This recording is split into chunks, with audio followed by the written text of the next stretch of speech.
Hi there, and welcome to Soundpaint 4.0, which is a free update for the Soundpaint platform.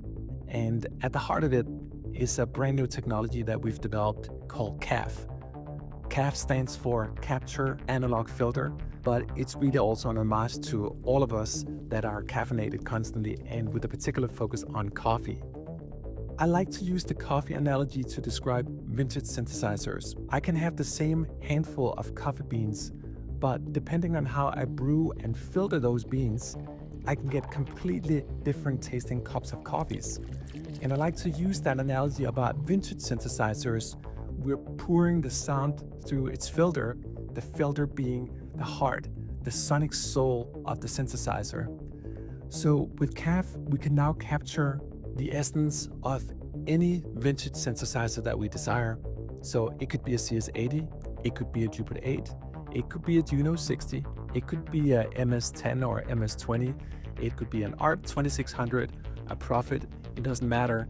We have the ability to capture that soul and get inside of Soundpaint. Now, once we have it in Soundpaint, this is where the magic begins.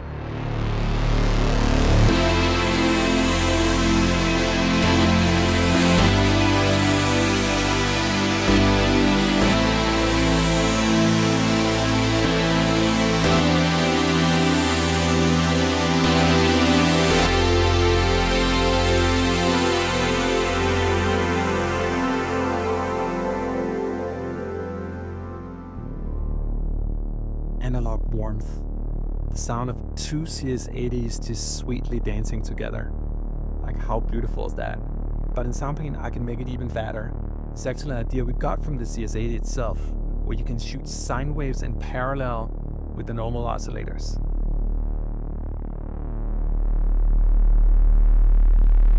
We can play them in octaves. We can also play with the pitch of the sine waves.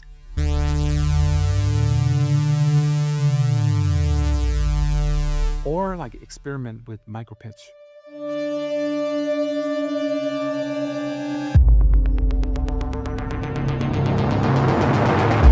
The free version of Soundpaint comes with two core filter models. The perhaps most influential filter of all time, the infamous ladder filter, with its warm, vintage, fuzzy kind of sound.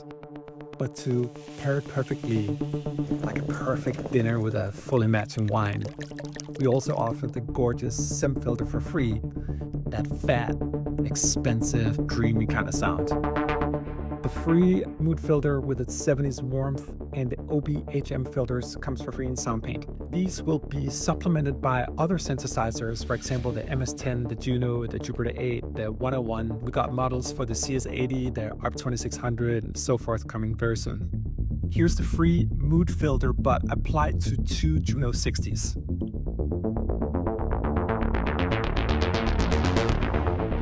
I know, I'm freaking spoiled.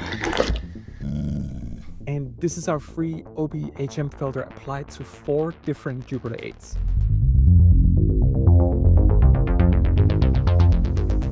Isn't it gorgeous? All that sizzling noise up there.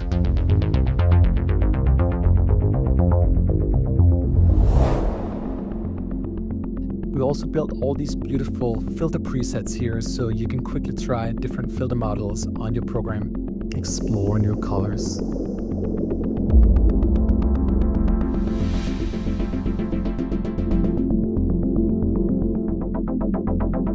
Just fool around with all of them.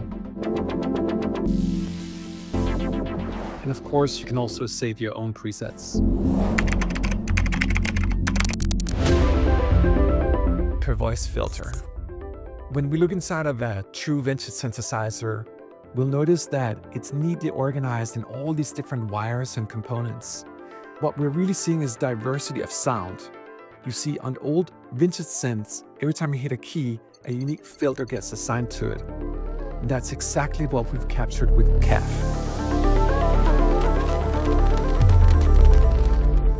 Are you caffeinated yet?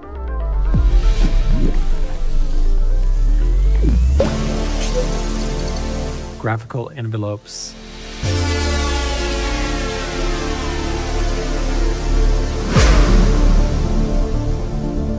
With envelopes, we can mold the shape of our sounds. Or just twist them to perfection.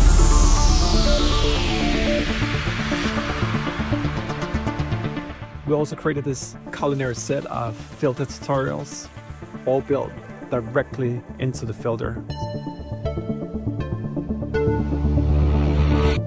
LFOs.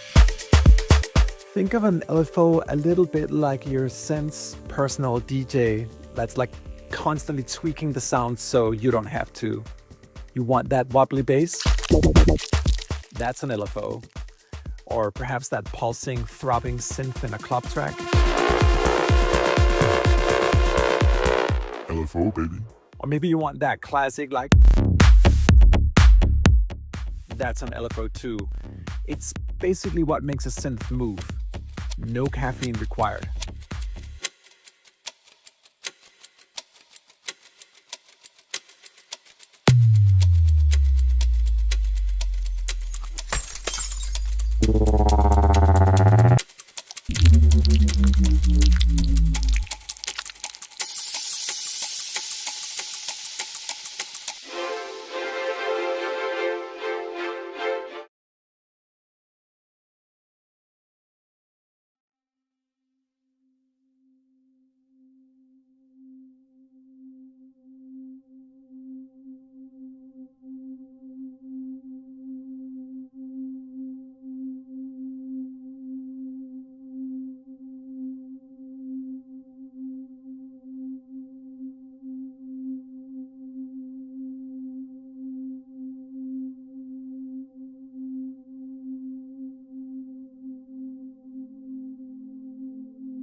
Hey everybody, how's it going and welcome. I'm looking at the chat right now and the most obvious question, because I just showed you a little bit of the trailer for 4.0, is when is all this C.A.F filter technology coming? And it is indeed coming next week. Unless something horrible goes wrong in development, I think we're there. We can actually see it inside of the engine as well. If you look here, this is our C.A.F section here.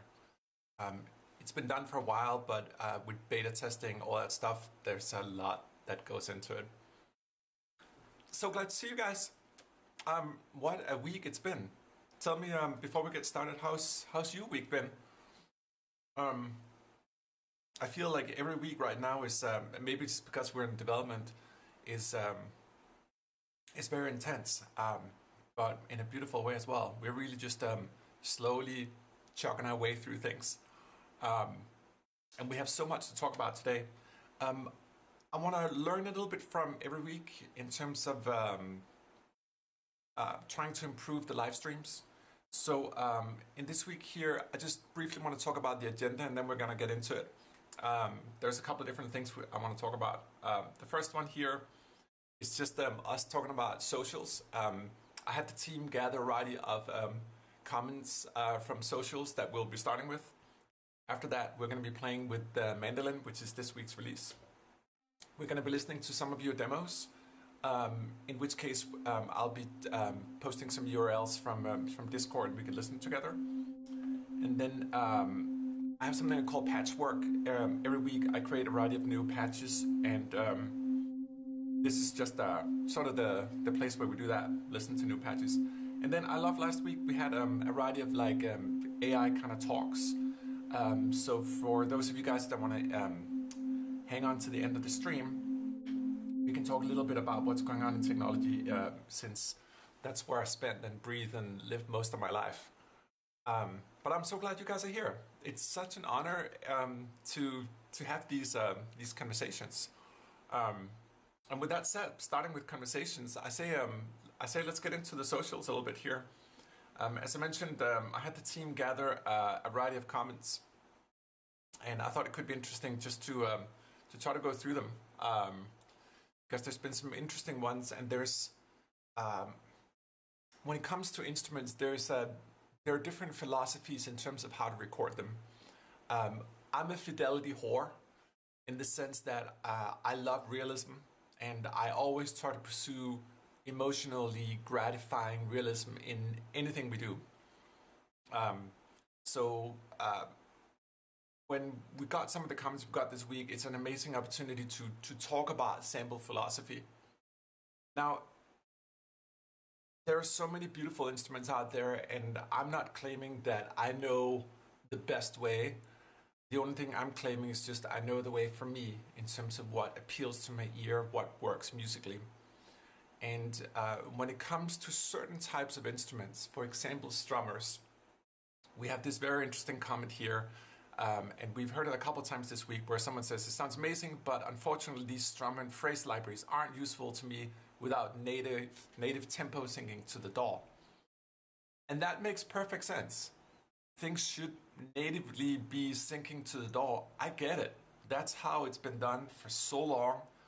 When you use most MIDI strummer libraries, there's a sync button. It just works. I get it. I have nothing to say in my defense. It should work.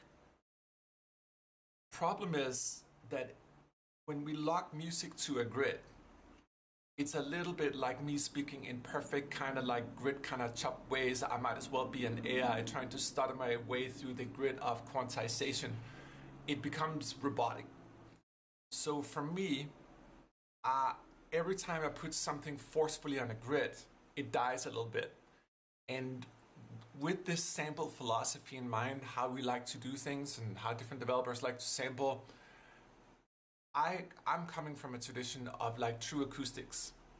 So the discussion and the first comment we had here in socials is like, well, what can we do to sort of find maybe a middle ground between this idea about putting stuff on the grid? For example, with our mandolin here.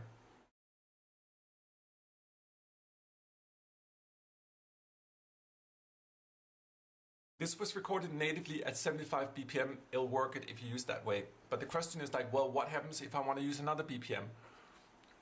If you put these phrases on the grid, you can use our time stretcher here in our racks. And we can speed up the phrase. We can slow down the phrase. And what people are saying is like, well, just give me a tempo sync button here, and we will. But I'm gonna add to this that it will never truly work. And I've used these libraries for a long time. I've used them, particularly the mandolin, which is my favorite in the entire collection. You could not hear the mandolin. Hold on, that's a good, thank you for saying that. I think I forgot to add the mandolin stream. Let me just switch to another camera here and we'll come back to this. Here's the mandolin. You can hear it now? I forgot to copy my looper. It is very complicated for me to do this streaming stuff here. Let me just make sure I copy it back to the socials. We are learning on the fly. Paste reference. Let's see. We have looper now. Can you hear me now? Is this better? Okay, perfect. Thank you. Now we have that down. One step forward. Anyway, in regards to this thing here, let's just say that we want to try to sync it to the grid, because the comment is here is like, well, I can't sync it to the grid. We can sync it to the grid actually. We can put it in the ARP here, and let's type in 120 here on the ARP. Let me switch to another camera so you guys can see it here. So right now it's not syncing.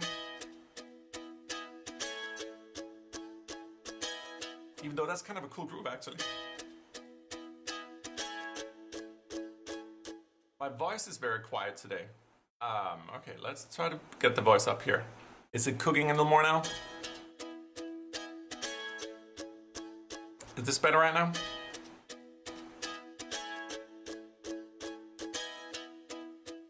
Okay, anyway, back to this thing here. So it's 120 right now. It's obviously playing a kind of different vibe. I personally like this thing here because I'm being more inspired in a way when I put in the arp. Like,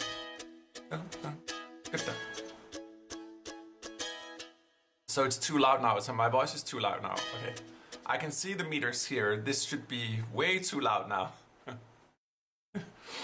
Dance, monkey, dance. So let's say we have it here running the arp right now. I'm gonna take the time stretcher here.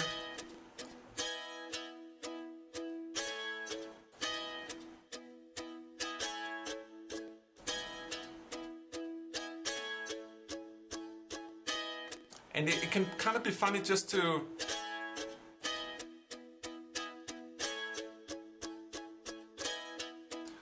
is it almost there?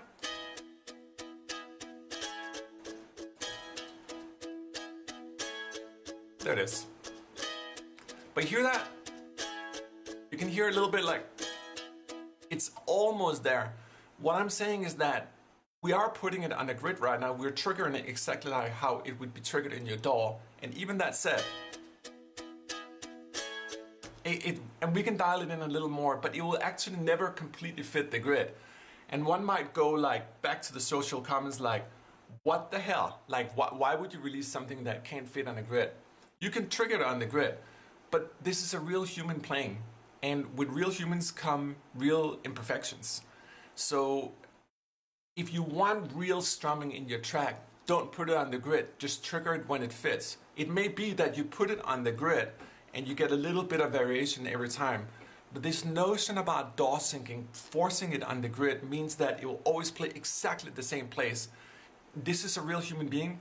There's over 8,000 strums in this library. They were recorded to BPM and to click track as well. This is as tight as it's going to be with a real human, and yet we cannot force it on the grid. So this is where the philosophy splits up. Do we want the perfect MIDI strummer that just works, but that doesn't sound as emotionally gratifying because it wasn't fully there? Or are we willing to compromise and just play these things a little more loosely? I don't know if that makes sense to you guys.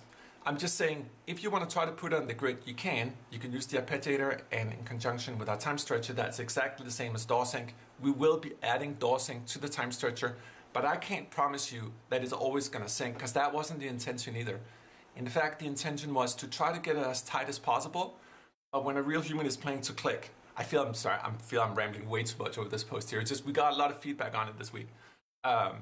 It's important to I guess, just to be open-minded in a way. Like, MIDI strummers are great, perfect, but they sound like MIDI strummers. You might as well have a dead soulless AI trying to project life into the samples. That's my take on it. It is pretty flexible as well, and it's pretty easy to use. I'm just reading here. Forgive me, I have not read the comments. Thank you for standing up for organic artistic imperfection. What drew me to Soundpaint from the very beginning is that I can play it as an instrument. I agree. Hi, Thailand. Tanya is there right now. It is about embracing imperfection. I mean, we can. Let me just take it in the looper right now. I have a loop. You guys can't really see it, but I have a looper over here. And if we take this guy here.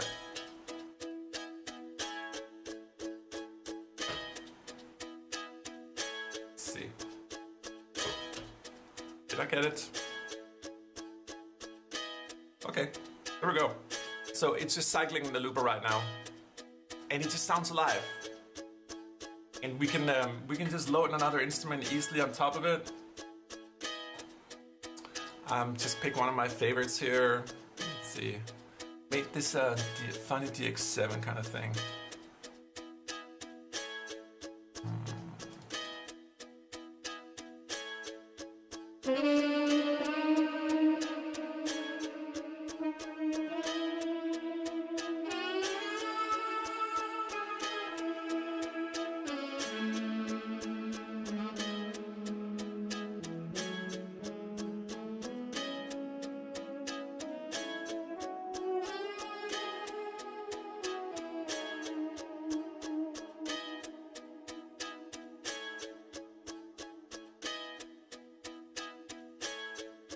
Anyway, I could keep on rambling about this. Let's go to the next comment here. Some of these comments I haven't really read. I just pasted them in OBS here. Next one here. Oh yeah, so this one was the same actually. It was also someone commenting on this mandolin and how to sync it to the grid, and I was trying to reply pretty much the same as I've said here. Like, you can actually do it, use the ARP and the ragtime, but the philosophy behind this is really to offer something that's more alive. And you can trigger it on the grid, you don't have to, but for me, the grid in music, I remember teasing Dave Smith a little bit, who's the father of MIDI, about this notion of what the grid actually did to the music. We got a lot of cool music out of it, a lot of EDM styles and all that. It's perfect on the grid. But we also saw music become more static. And you couple that with what's going on right now with AI, which is sort of one giant popularity contest. It's best at regurgitating what is learned, seen the most, and what's seen the most is the most popular, and it all becomes more grid-based. So our philosophy with Soundpaint is to take the opposite direction, to take the direction of life, and pursue it that way. This particular comment here, I just thought it was this was so sweet. It was just someone say, like, we really like to take your efforts to explain without being offended. Like, it's hard to get offended. You know, we've seen and heard a lot online.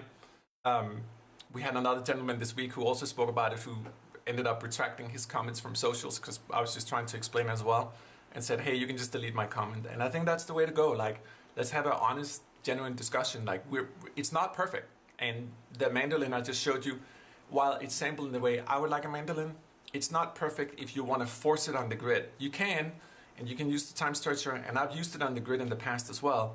But I'm just trying to say, like, when you work on the grid, try to always use, even if you like to quantize, just use a little bit of randomization on your quantizer as well. Really helps. Next one here.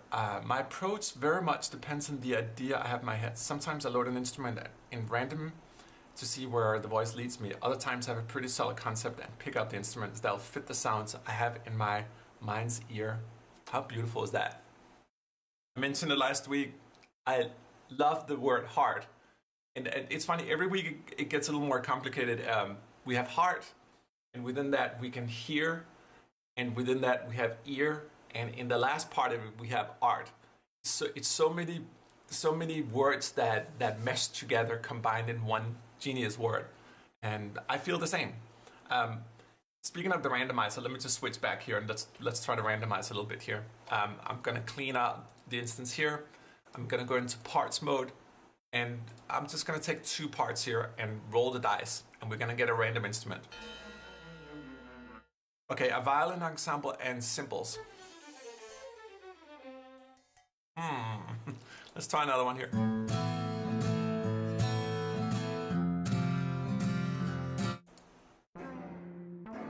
And you will get the most weird combinations.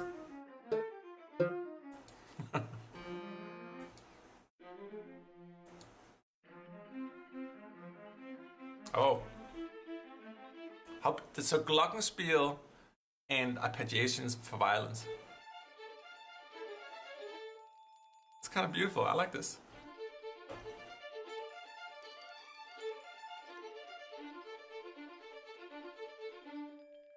But the glockenspiel is playing tremolo.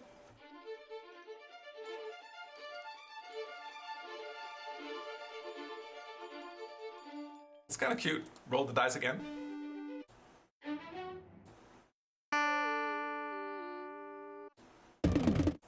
And I've used this a lot as well. I love this feature. We'll just find some strange combos sometimes.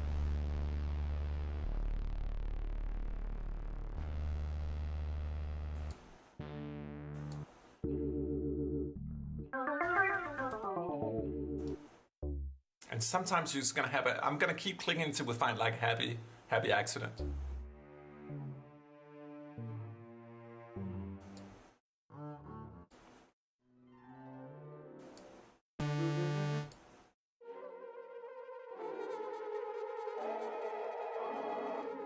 Just random orchestral stuff. But this one here, how strange, like to have a cage combined with hybrid emotions.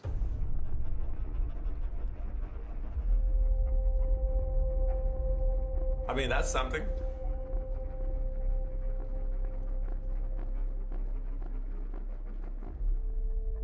So it's like low woodwinds mixed with hybrid. You know, it goes on and on. Use the randomizer. All right, next comment here, back to socials. Download process is horrible. The plugin opening the downloader with every new track I create for another instrument and draining my processor, hence slowed down my workflow. So this is a good example of comments where it's like, I feel horrible if a user is actually having that thing. It's really beneficial for us to know how to replicate certain things. So if you guys ever have issues, if you ever comment, give us as much detail as possible. I've never encountered this myself. If you guys have, we can talk about it on the chat here. But it's really good for us to get details when we get feedback. A lot of people sort of just write their frustrations, but not give us enough for us to be able to duplicate it. So in the process of us sparring as users and developers, you know, I thought I'm curious to get you guys' opinion about this. I was thinking yesterday, like, this notion about the customer is always right may apply well to like a fast food chain or something, but does it apply to virtual instruments? For example, we just talked about the mandolin before. I could never use a MIDI strummer myself. I would much rather just play a real strummer or sample it in the way we're doing here, but that's just my preference. So when someone says like, it should be on the grid, it should like, and I'm saying like, well, there's natural variations in the way it's played. Like for example, if we go back to the mandolin, it doesn't actually ever play two notes the same way here. If we just load a single chord, let me just take a random phrase here.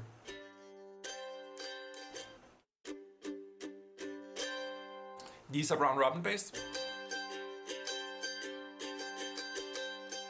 So when I trigger them, we get natural variations.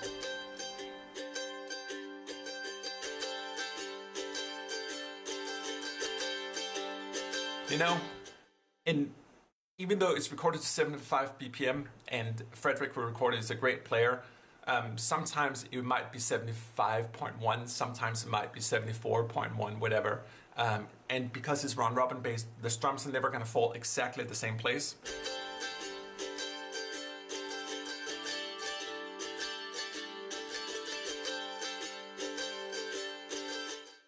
That's the way I like it. So is the customer always right? I think a part of this dialogue we're having is for us as developers to try to communicate ideas, get feedback from the community. It may be that everyone else except me in the world loves like MIDI strumming. I just as a fidelity obsessed individual, for me, strumming is like just, you know,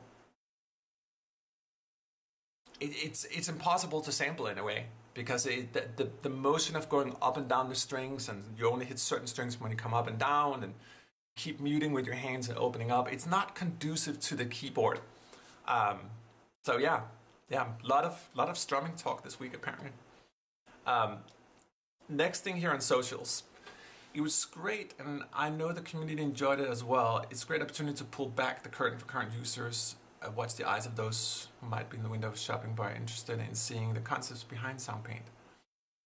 Yeah, I'm actually, I mentioned this last week as well. I'm curious to know if you guys want to see more behind the scenes stuff, and behind the scenes can be we can discuss code if you guys will.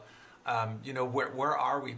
I can give you a little example of where we are actually on this right now. If you look here in Soundpaint, for me, for a variety of our upcoming products, I like to, just like we like to sample in high resolution, I like to take photos in high resolution. So I wanted to create this idea of having like a picture book inside of the engine. So right now we're building this thing. This has been this week, for example, where you can click on an image and then enhance it. And they'll be a lot bigger. They'll be full-sized here. And there'll be hundreds of images. For example, the CS80 or all the vintage synthesizers. Like, I go to great lengths to try to take photos of them So we represent them visually as much as we do sonically. I think those two things go hand in hand. So just a little picture book in here, a little coffee book. So if you ever just want to feel inspired and feel closer to the instrument, I can open up the images here and browse through them. So I thought that was kind of a cool little idea in terms of like just feeling more inspired in a way. And no customers has ever suggested that. That was an idea we got internally as well.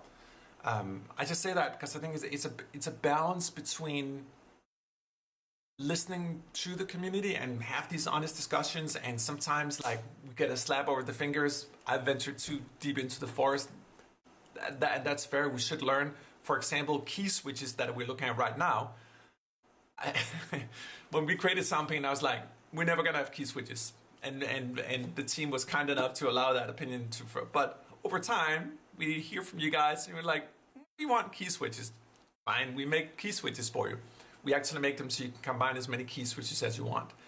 You'll notice this is particular for 4.0 as well, that we added this icon up here. It's actually always been there, but we didn't have an icon for it, so people didn't know. This is a good example of community feedback. If you right click here on any of these guys here, you can move the key switches up and down on your keyboard. If you look down at the keyboard here, you can see they're moving. But I was like, okay, we should probably make an icon for that so people can see it, so you can just click on it and do the same thing here. So now we can move key switches as well. Let's see here, just reading a little bit. Could you play some of the solo taiko? I had a hard time getting the sound right versus the frame and the dole in contact. Let's just do that. Let's just quickly get through that one. I don't mind that we switch a little bit in real time. I'm gonna type in solo taiko here. The solo taikos were recorded in the same room that we recorded the main taikos in as well. Let me just switch to a little bit of a different.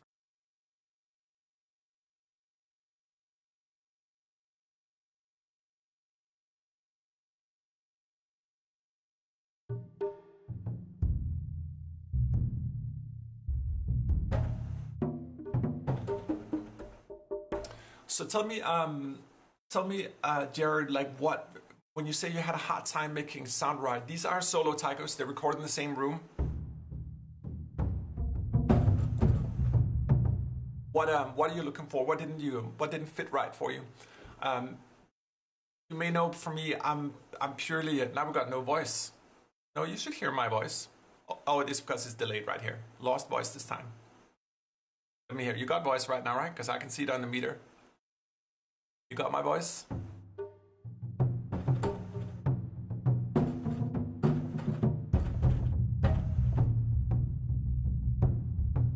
So the way I look at the solo taikos is that this is sort of like the either solo or most commonly like divisi. So it's like a smaller taiko ensemble, but they go together.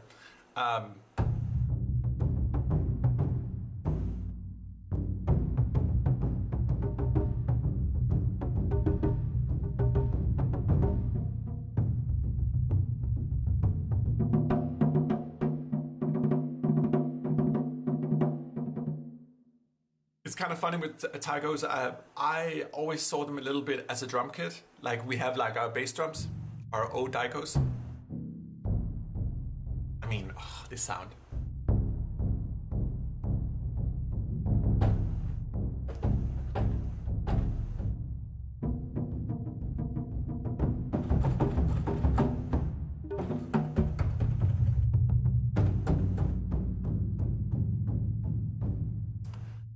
Yeah, I do have a new keyboard here. This is the Super Gemini, which is a modern CS80. It has polyphonic aftertouch, and I needed that because we've added that to our new C.A.F filters here. So we can play polyphonic aftertouch. We are doing slow MPE integration, something that the community has asked a lot about as well. We want MPE. So for the synthesizers, we have polyphonic aftertouch now. This keyboard supports polyphonic aftertouch, so we can get into it that way. Anyway, I didn't hear back, Jared, in regards to the solo taikos, so I'm gonna move on in the stream here, but we can come back to it later on as well. But just back to the socials here. Let's see here. What else we got going on in the socials? So hoping for some big natural sounding choirs from you guys soon. Yes.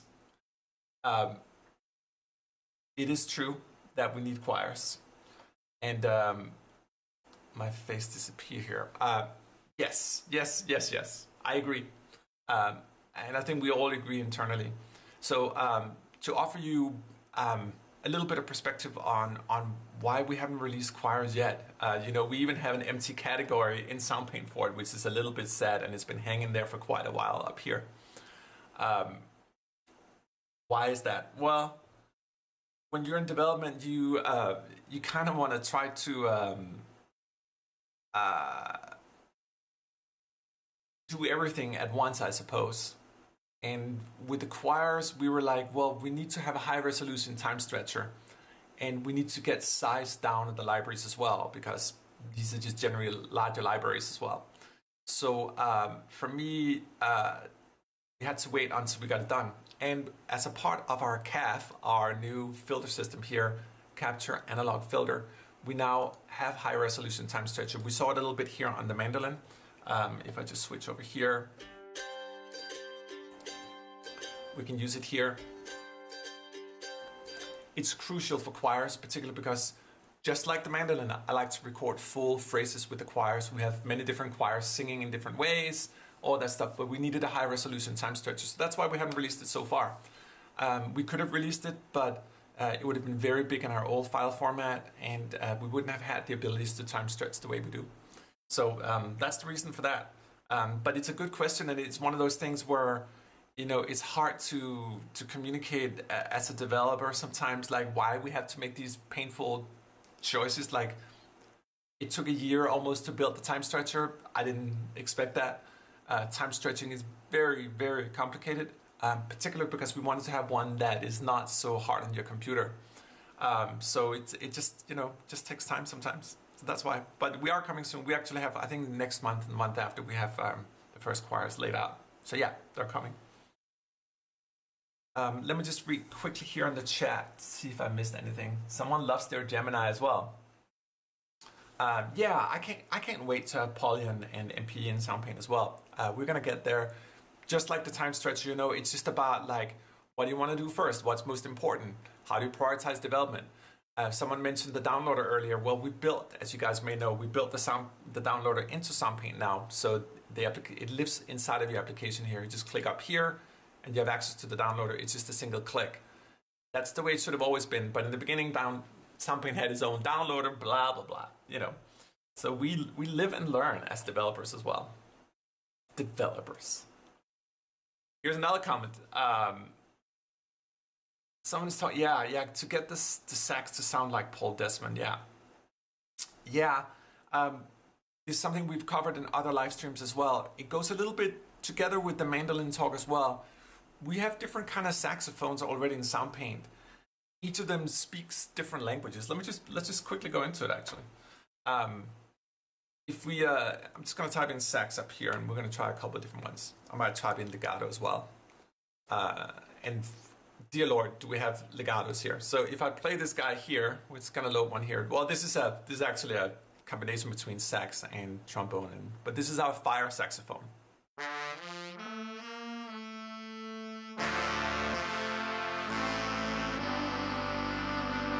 If we listen to the sax alone, it has one vibe. It's a little bit like...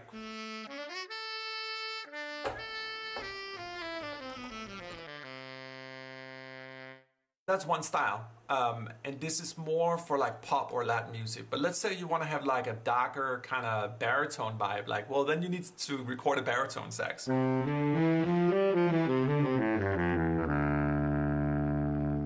So sweet. Or, in this case here, I made a baby duet of two saxophones. I took let me just get down to normal pitch before I show the baby. We have a tenor sax here, for example, very smooth jazzy.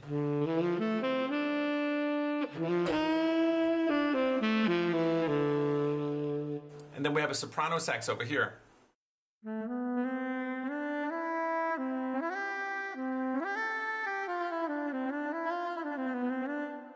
So there's so many different ways of doing saxophones.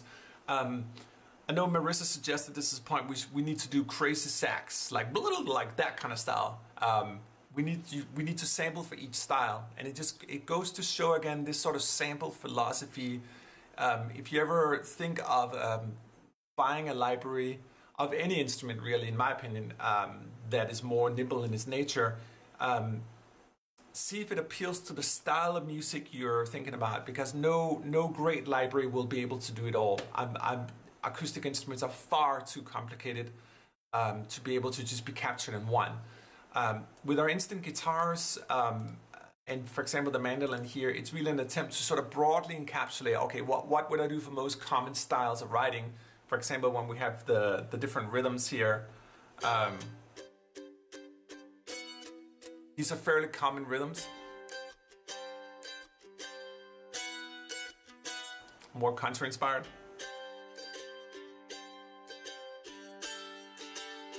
I love combining the chords, by the way, just to see what happens. Like, what chord is that?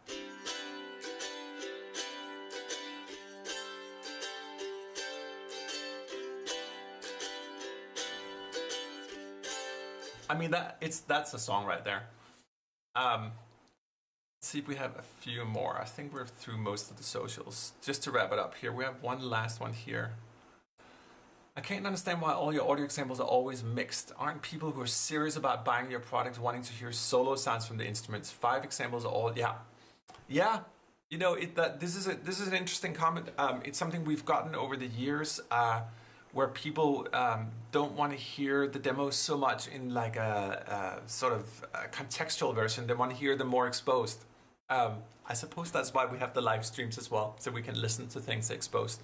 But I'll definitely take note on this. It's true. I mean, with ADO, we had so many like layered demos, and yeah, there's some truth to that. Community feedback.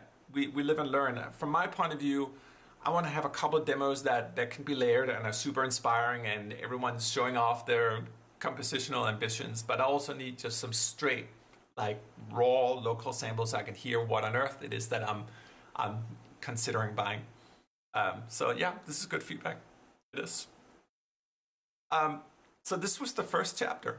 The second chapter we're having, and I have the mandolin loaded right now, but I'll show the fancy graphic here, is to focus on this week's release, which is the mandolin. Before we get into that, I had something I wanted to play you guys. It was a little bit of an accident that happened this week here. I've recorded a little thing in my looper here, and it's just an ear exercise. Try to listen for the melody in the drums. I'm just going to play you this little drum rhythm and then talk a little bit about, like, in this sort of almost same tradition as learning Suzuki style violin method. Try to use your ear and see if you can hear the melody in here.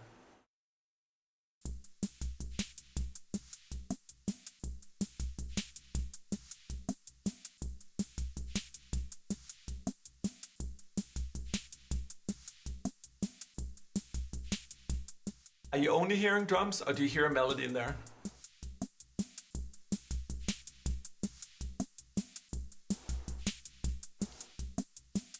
So in the beginning I was like, okay, I just made this sort of buzzer kind of groove, but then I was like, I'm hearing a melody in here. I'm slowly gonna fade in what I think that melody was. See if that makes sense.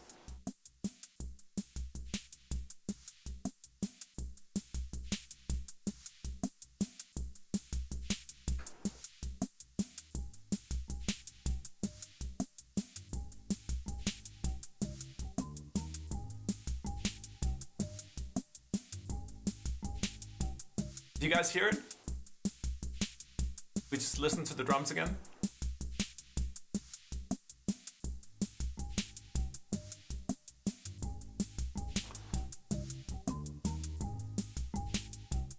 I just say this because sometimes I think it's important to let our ears be seduced by the instruments and not always the other way around. So I just thought it was interesting, like, that I heard a melody in here. It's like, yeah. Then just add a few more things to it.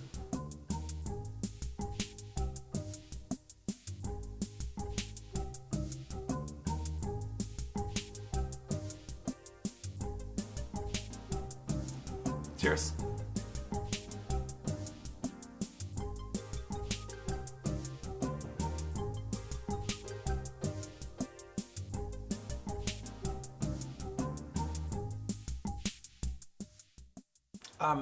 Antilopic is asking, what's the difference in sample wave from one to the next? I'm not totally sure I understand what you mean. Are you meaning like, why do we have to sample every single note on an instrument? Is that what you're asking? Let me know. Pulse and the drums create the melody. Let's listen.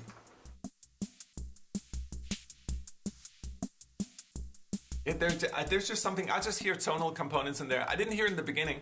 And I just say that because I think it's an interesting exercise sometimes to open the ear and listen a little bit deeper. I know others, like I saw an interview with Hans Zimmer, apparently he sits on his hands before he goes up to the piano and he wants to hear the melody in his head. I remember Tanya and I met with Chris Young a couple of years ago when we did the library with him, and he was talking about the same thing, like he had to hear it in his mind before it came out because it would, that way it's like a real melody, you know, you've thought it through. I think that's one way of doing it. I think there's an eternal amount of ways. For me, I love listening to things. Yeah, it's there.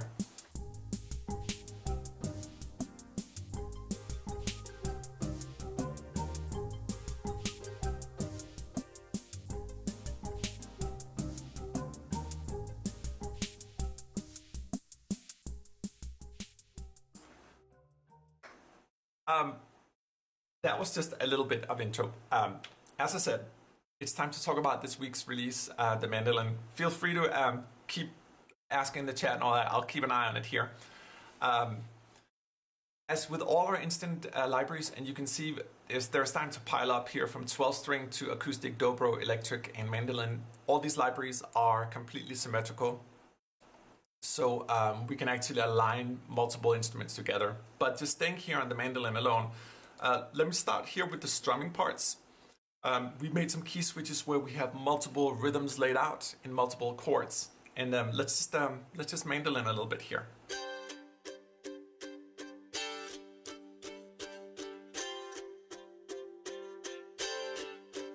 You can hear a little bit of a crescendo in this one. Sort of builds up. I love that part as well. Ooh.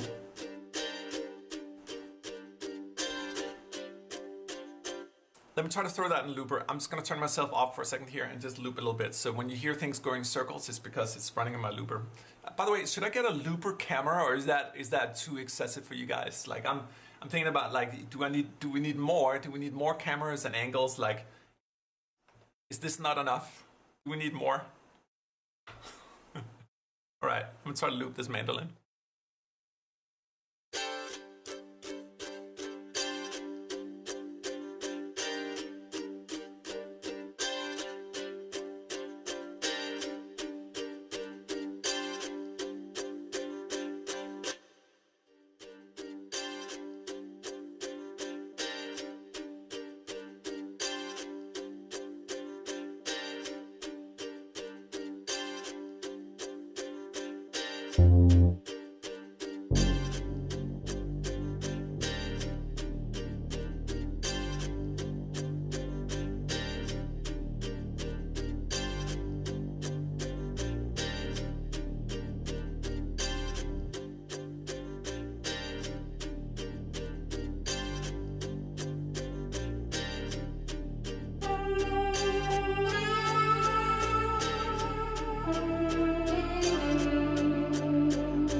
So many different ways. Oh, by the way, what you're listening to right now is not from our three Duduks.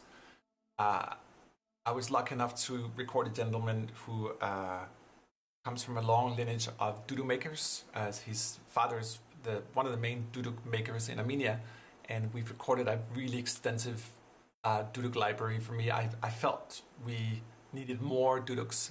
This is actually using two different Duduks legatos with a U47 and a U87 microphone combined here. It's just a patch I'm working on right now, but man.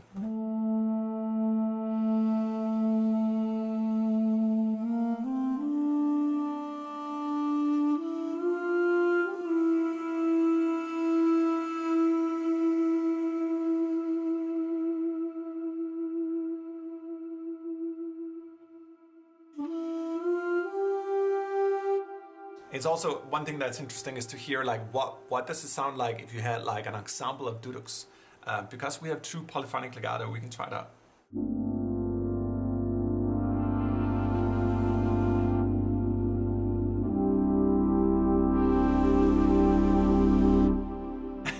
And I guess Duduks playing like smooth jazzy kind of chords.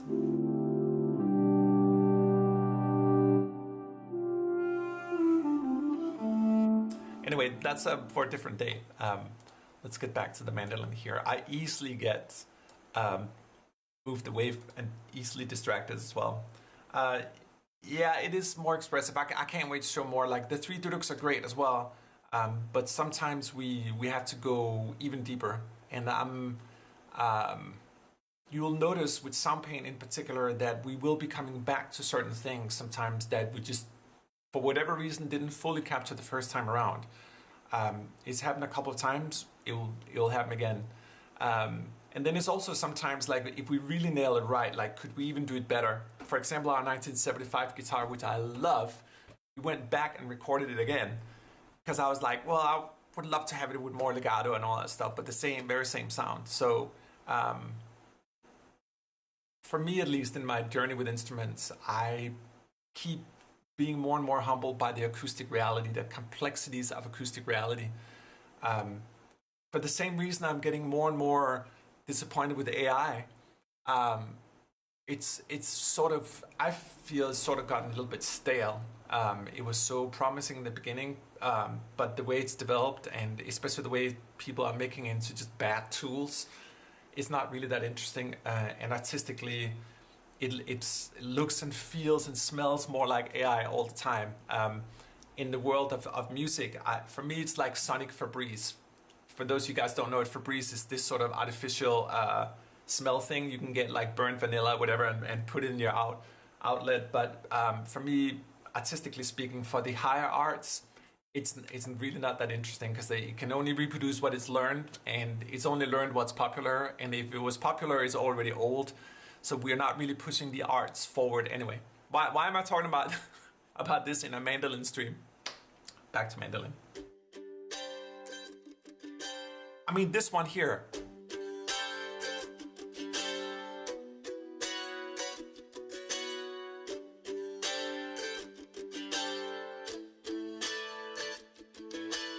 There's just so much like human energy.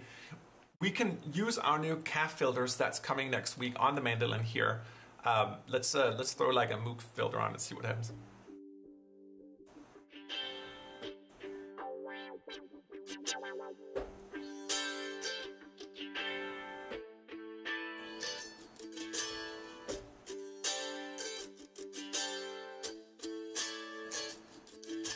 Just reading here in the chat, maybe save the answers for later, but I'm curious about the updates with sample import. Yeah, we're gonna come back to that one. Will Soundpaint have a feature to dynamically switch articulations of an instrument like the Duduk that could be triggered by velocity and mod wheel changes during performance? Yeah, we can kind of do that already.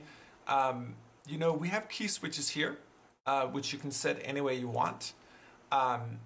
We can also let's do this something from scratch just to answer that question a little bit differently. Let me come back here to the Duduks, the mandolins, and I'm just gonna clean it out here just to show what I mean. So let's say that you're inside of Soundpaint right now and you want to try to do some of the things you just asked. So I'm just gonna drag in, let's see here. We have a strumming motion here at 100 BPM, another one over here. Oh, these are extended chords. Let's take a different rhythm. I'm loading two different parts, and they should probably be the same BPM. So these are gonna be two different rhythms. Very Thomas Newman inspired. But let's say like, hey, like I don't want to play both of them at the same time. Well, you can either use key switches down here.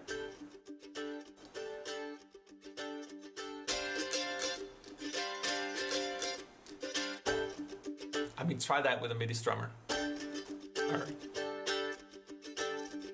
But let's say you want to do it velocity based. So like you want this guy here to trigger on a certain velocity and then this guy over here to trigger on another one here. Click on sound mode in here and then click on what's called velocity block. So I'm gonna say this first guy here, well, you're gonna trigger up to 60 on my MIDI keyboard. MIDI has 127 or 128, depending on how you see it, different kind of velocities. So I'm telling this guy here that only between 1 and 60 are you gonna be triggering. And then I'm gonna tell this other guy over here, well, from 61 and upwards, you're gonna trigger. Let's see what happens.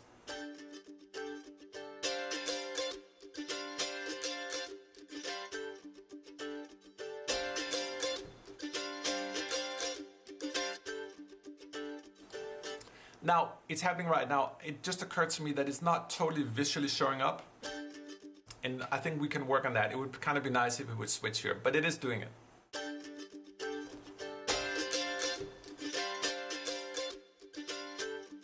So now I can play, let me just show my hands here so you can see a little better here. So when I play, and then for me, this one, like, the upper one is a little too strong in the velocity, so I would adjust the volume a little bit here.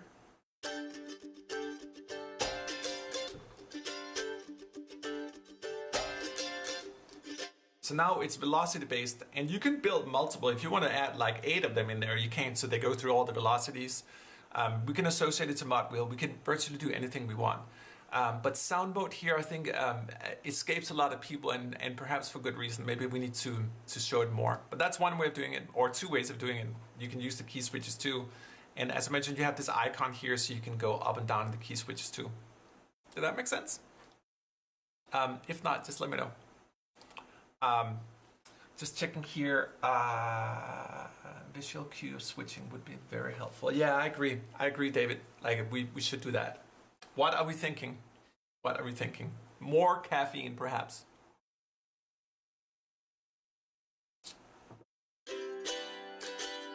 Oh man, I mean, this thing about combining different chords.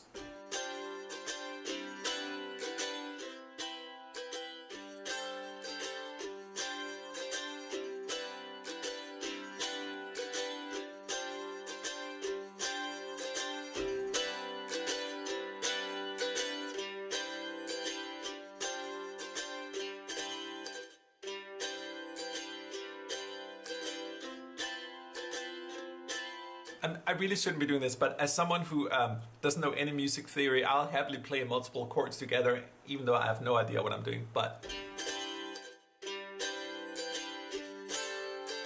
it just feels like richer to me. We have a lot of different rhythms, a lot of different chords. One thing I like to do is to mess around with the different rhythms as well. It's not just that we have all the different rhythms and all that, it's also how we can utilize them differently. So let's take this one here, whatever this is. Okay, let me speed up a little bit here. I'm gonna go into this offset menu here.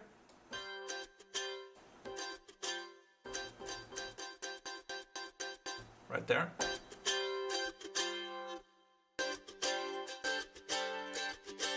And all of a sudden it's a very different vibe than...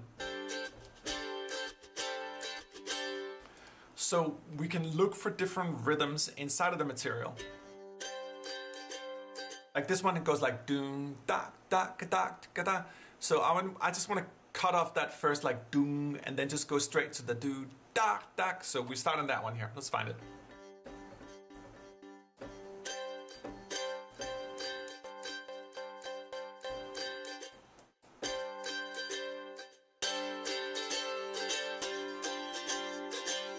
Yeah, there it is.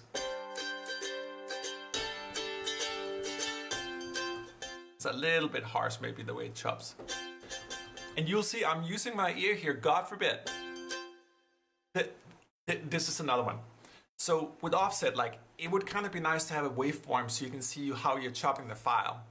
Way back when I started out with samplers, I never had any visuals, so I learned to do it by ear. So when I built Soundpaint, I built it in the same image of using my ear more than my eyes. And we will build in a wave display here. I'll personally never use it. I love using my ear instead. I think it yields more musical results to me. There are a million different ways. The best advice I ever got in my life was to take no advice. So take it with many grains of salt, but this just works for me.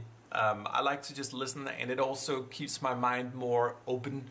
I think the second I start seeing visual, we're back on the grid again. We're looking for a perfection that never exists.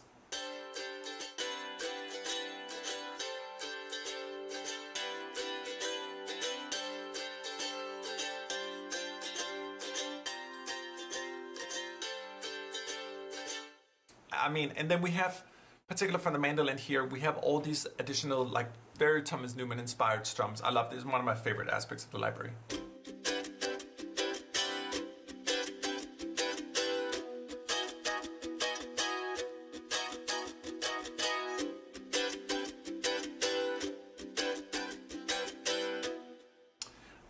JP, I'm just reading you. I remember you wrote last week that you sent an email. I did not get it. So if you wouldn't mind sending it again, and I'll make sure I check my spam filter as well in case it ended up there, which it shouldn't. I know we are not up to date on USI yet, but when we are, is there plain thoughts about the mapper? Asking because I want to assign velocity when stacking samples. You can assign velocity right now in USI, but you're probably asking about something else than that.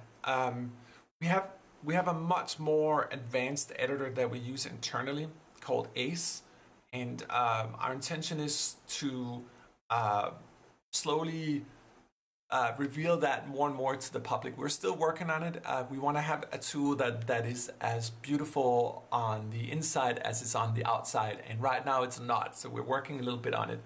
There will be some updates coming to USI soon as well. But yeah, just please, my email, you can either write me at trolls@ato.com or trolls@soundpaint, and just ask there. I'll double check both of them. Now the strummer, we've only been looking right now at the strumming parts of it. We also have a solo aspect of this one here.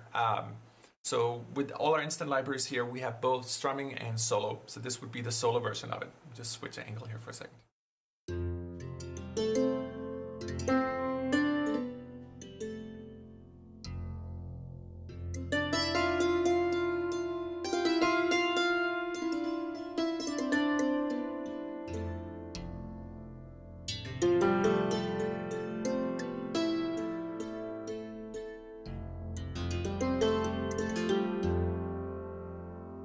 And yes, Dave, you mentioned something. It will ship when it's ready. It's the way to go.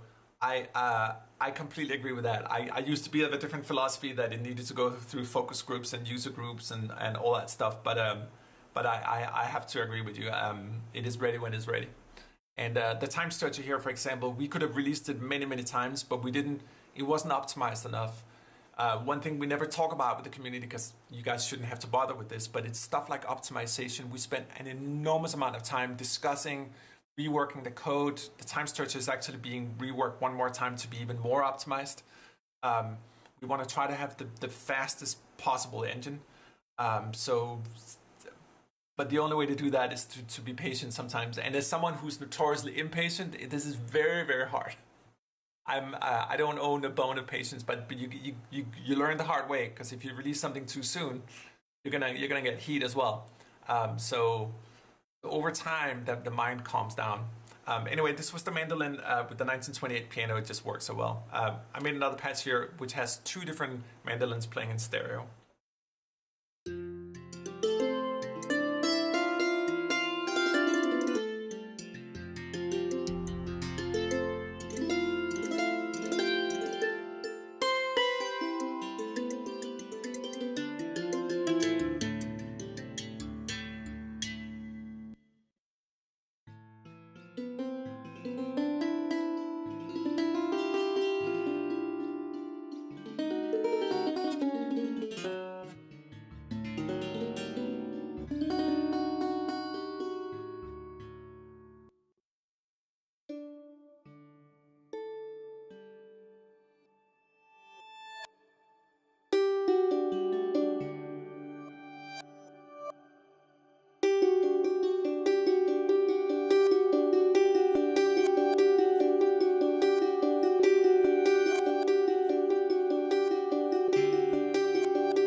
So, demo time.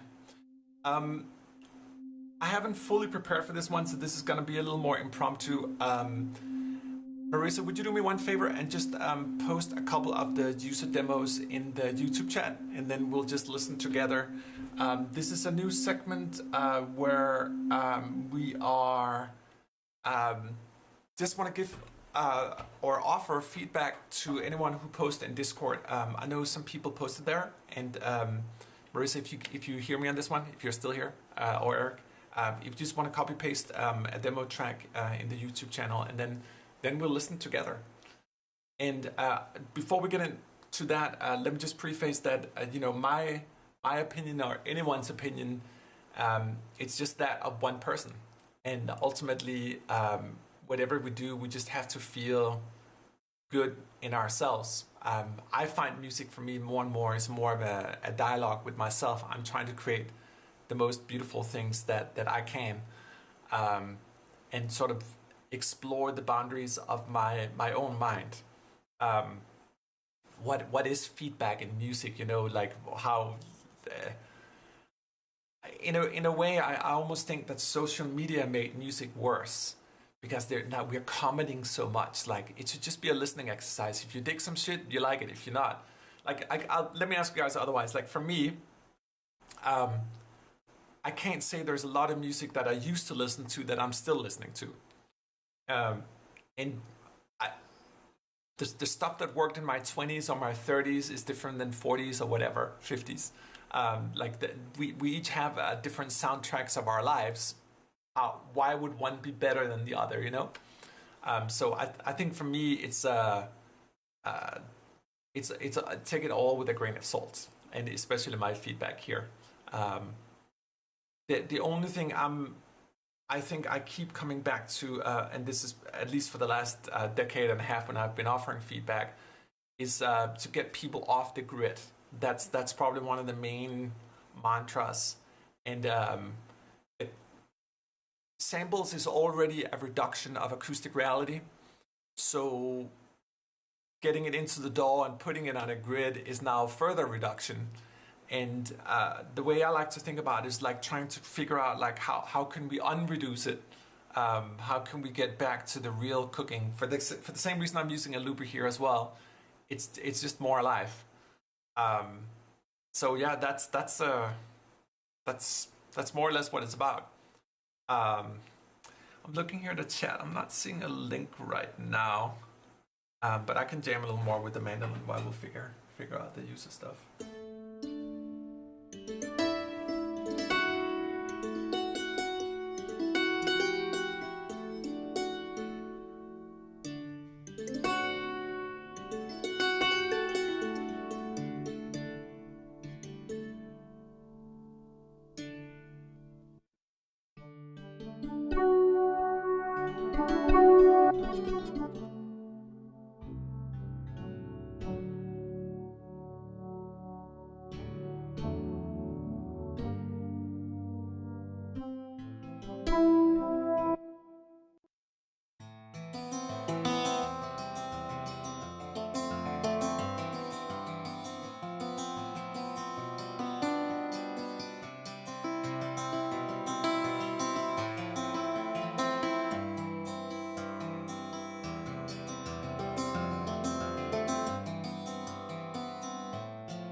I'm just reading a little bit on the chat. Jeff says, if you ship a product late, you give the customer one opportunity to complain. If you release it with bugs, you give multiple reasons to complain. Yeah, it's that's the eternal balance. I think for me, as someone who clearly suffers from multiple issues of perfectionism, there's something to be said about just at some point just shipping. You know what I mean? most of the products in Soundpaint have already been polished multiple times, and sometimes like the over obsession leads to nothing good. So I guess this is like a lifelong balance between like how much perfection do we want in life, how much like non-perfection. The only thing I'll say is like with imperfection, it definitely makes better music, and embracing imperfection as well. It just happens to be that there's a perfect amount of imperfection sometimes. Another aspect that it was interesting. I was playing video games this week, and for many years I used to score video games. I was lucky enough to score all the major franchises that I loved. And I've always been vocal, and I went to GDC and said this for years as well, that I think game music in general sounds like shit. And unfortunately, this week I played with video games again, and most of them did not sound great either. So I don't think it's improved that much, and it made me sad. It's a long thing about like developers not necessarily investing enough into music production, but it's also about like learning to not just follow what's already been done. What I noticed that everything sounded kind of like the same, and it sounded like what I would call epic music like 5, 7, 10 years ago. I think the world has just moved on a little bit. I always felt that film soundtracks were generally of a higher production quality than video games, and it's still a little bit the case sometimes. And this is purely my own personal opinion about it, but I think as one of the fastest emerging future medias, I think it's important we try to push the quality up as well. And why am I saying that? Well, I came from just talking about imperfection. I think it is about like trying to embrace imperfection, especially in the digital realm. I'm still not seeing any user tracks here. I don't know if any were posted here, but it would be great. Eric and Marissa, if you guys could post a link to a few user demos here. Hi Dirk, it's good to see you, man. Welcome to the ramble. Someone says, as an indie game developer learning music to make music for his game, my ears are up. Yeah, I should shut my mouth in a way. I remember at GDC. GDC is the Game Developers Conference. I once in my earlier, more arrogant days went up. There's a beautiful audience, and I had some harsh comments on Nintendo music, which I've learned to love and adore over time as well. There's some beautiful nostalgic themes in there. But I don't think we should be afraid either of sometimes commenting on the quality of music. You know, if we listen to top 40 right now, I think that it looks like we're starting to see a shift, which I think is great. Lola Young's "Messy" for me was a good example of it. Chapel Roan, did I get the name? I always get that name wrong. More raw, more realistic. Like I would love to. But who's the next Bob Dylan? Why is no one singing about like the, real things? And I think we're seeing a shift in that direction as well. And for video games that are already so digital and locked with code, it would benefit them to open up a little more and be more like acoustically embracing and the whole thing about imperfection. Anyway, thank you for the link. Let's listen to, there's a link in YouTube right now. Right now we are in a phase of the stream here where we're going to listen to some user demos. So let me see here. Okay, got it. So I'm gonna listen to this track here. Let me just here. The link I got was to Discord in general. It might be. Oh, I guess the links are posted in there, and we can't post them on YouTube. Okay, so I'm wondering how we can share the links. Are all you guys on Discord as well? Because I'm wondering how we can listen together on this one here. If it's a Discord link, for people that are not on Discord may not be able to listen. I didn't think that one through. Live streams. Bubble Brain, come on, Taylor Swift is totally singing about real stuff. You're right. Taylor Swift is singing about real stuff, and she was the most listened artist in 2024. So this is what people want to listen to. You bubble brain, you're right. Um, Bubble brain versus mini brain. Bubble brain wins. I have nothing to say in my defense, and maybe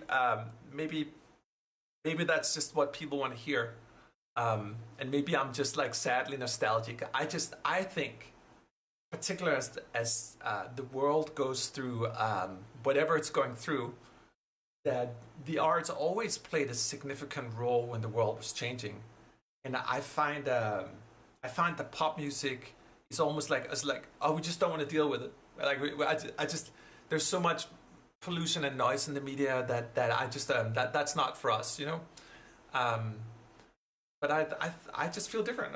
I feel either no lyrics at all, or give me something that I can relate to, you know. But apparently people can relate to Taylor Swift, and I'm sure she's she's very, very talented. Okay, so try to stream the audio from Discord.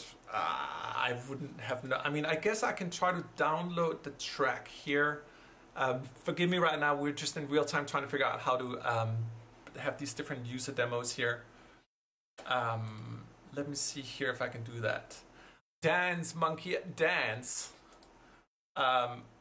So this would be an audio. This would be a media source. Let's see here. Discord track. Let's try. I'm gonna take whatever I just downloaded. Ultimate Groove Vinyl. Okay, let me see if this works here. If you guys can hear it. You guys hear it? I'll turn off my audio. I cannot hear it actually, so I need to listen on a different channel. I think you guys can hear it.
So for me, and I think this is important to talk about, like it's clicking. Hopefully the volume, I turned it down a little bit. It's very disco. It's very on the grid. For me, like if I'm not completely, especially with this style here, taking away in the first like 5 seconds, my mind starts drifting a little bit. So this was a good sketch for me, but it lacked a little bit of like more pow. Like it was more sort of like relaxed, that kind of laid back disco. But if you really want to catch me this, it needs to be like do do do do. Like there needs to be glitter and tom. Like I need to be a little more like moved. Listening to Dua Lipa is a really good example of like that new sort of new school. It's a little more here.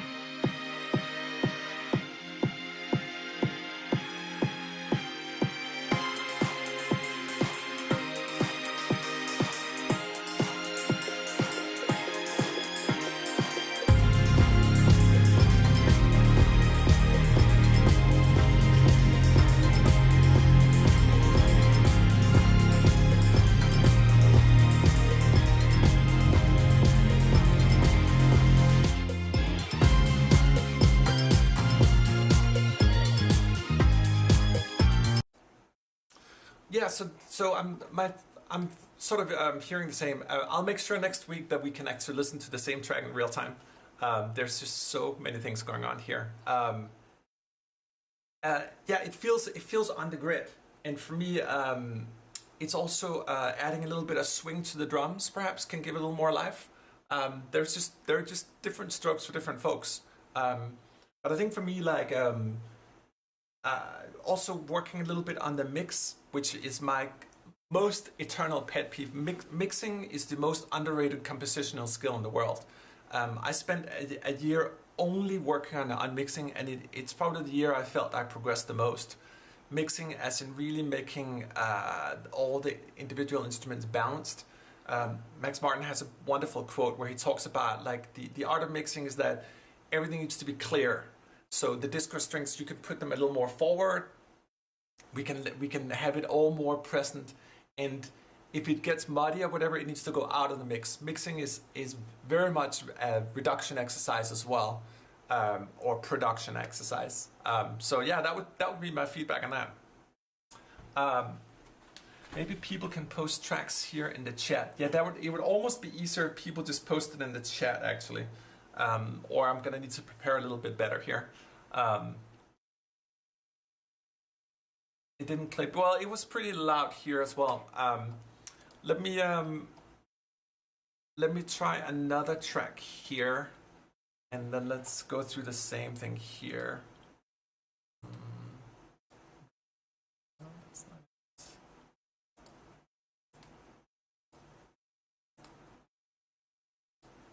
Okay, here's another track we're gonna listen to. I'll turn myself off.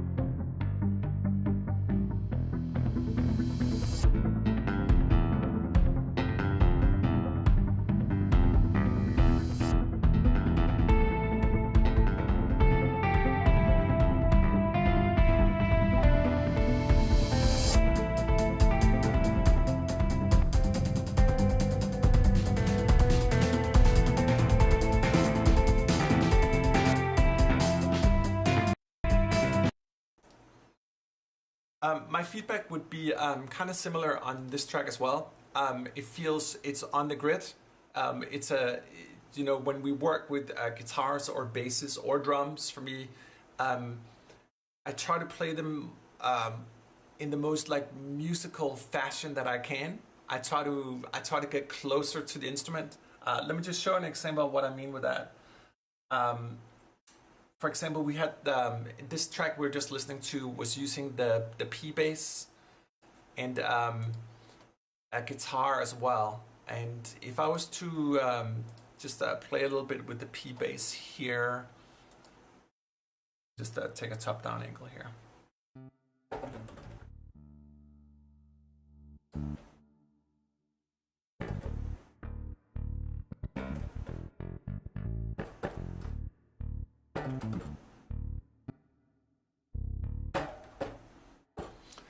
I try to, depending on what style I'm trying to play, I will try to become one with the instrument, if that makes sense. But I would never play it like, and then quantize that on top of it. It just becomes too static. It may very well be that was an aesthetic choice, and the person wanted just to be like completely on the grid. But as you can hear me talk about today, like from a personal point of view, I don't lie on the grid very much.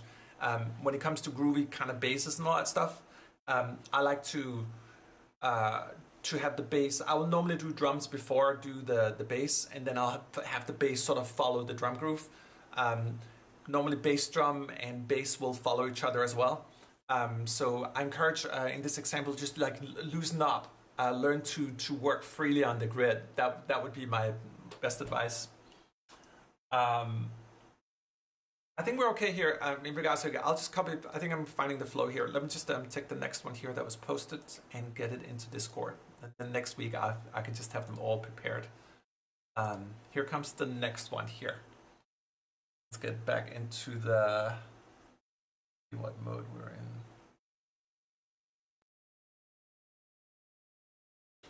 Demo mode here, so you guys can hear me right here. That was not the one we used. So here it is. Okay, and I have the third one here.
Yeah, I noticed the audio was doubling here as well.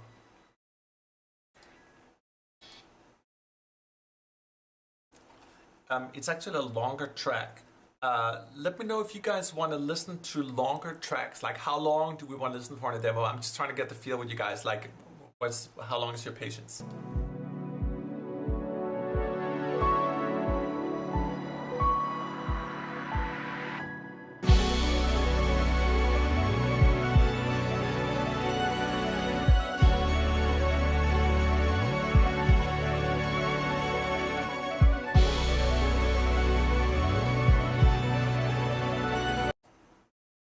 It's nice. I like the sort of analog components in it.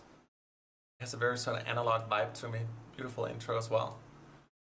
It's going to be really interesting once we get deeper into all our synthesis and all that stuff, like how we can get deeper into really recreating like analog vibes. Anyway, this was just a little bit. I feel like next week I'm gonna be a little bit better prepared in this one here. I'm noticing you guys are talking about like doubling in the audio as well. I did notice that here in the meter as well. Technical difficulties. I created a whole button for this in case it happened, and maybe I should have used it.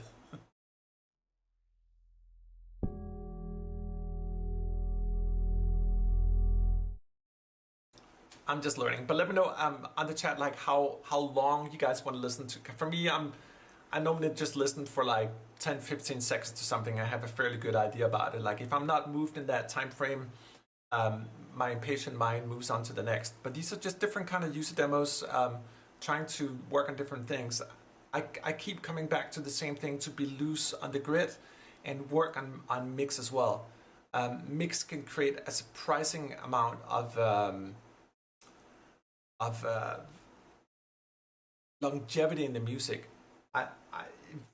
This is my own take on it, but if you listen to most like music over time that really stood the test of time, they all have one thing in common, and that was that they were generally produced really well. The Beatles were trying to do it the best they could at whatever time, and it's a stringent exercise of trying to be respectful of production values, you know. And there's just I think inherently, like as a principle in life, the more time and effort something is generally put into something, the better it tends to become. Beethoven spent 4 years on his Fifth Symphony for a reason. Like how, imagine getting that idea one day and then spending 4 years on like figuring out how you can permutate that. That's what I'm talking about. It's a fine line. It really is. OCD, perfectionism can certainly pull one in the opposite direction as well. So yeah, there's a lot to talk about. Just reading here in the chat, I'm super late to this. Will you be giving feedback next week too? I'd love to submit something. Yeah, I will, Steve. We're just trying to figure out the flow of how to do this. This is just the first week, but I think we need to be able to listen together, and I have just too many damn things going on right now to do that effectively. Definitely going to try this out and get off the grid more. It's all about being off the grid.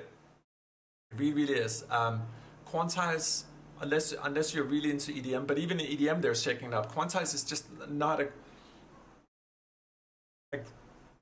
great concept. Like why for the very same reason that I would sound more robotic if I spoke more quantized on a grid.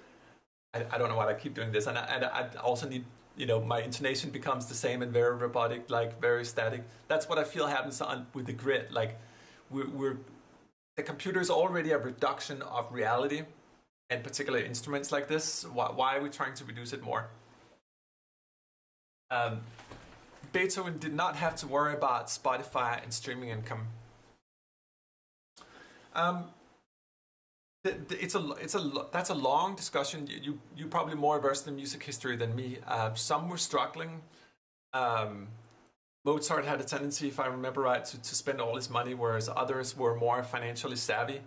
Wagner ended up building a whole concert hall and instruments to himself. So depending on who it was, they had very different styles. But most of them had to write music, popular music to keep the party going, so the royals could display themselves in their wigs. yeah, it's being off the grid, and maybe even in the physical, maybe it's time for me to be off the grid actually. Like I mean, in a real world sense, you know, good things come from being off the grid in general. Yeah.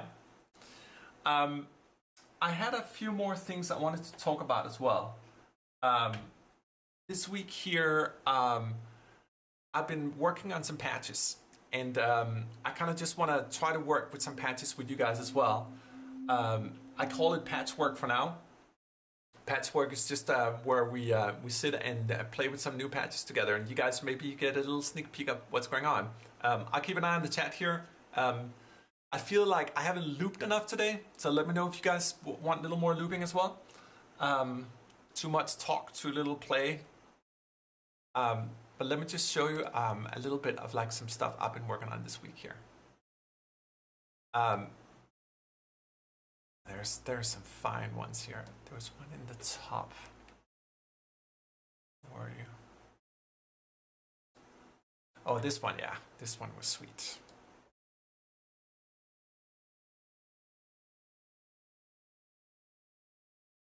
Oh, I gotta get the sound up here.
The sound is too low. I'm noticing it as well here. Let me try something else. I think I might have recorded too low.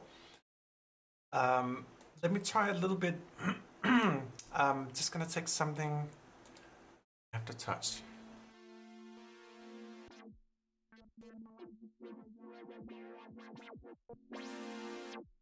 Why is the volume lower here right now? I'm seeing a little bit low on the looper. Let's try to. Is this better? Still reading a little bit low here. Why are you low? You should be high. Okay, that was a little harder. Is that better now?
It should be pretty loud.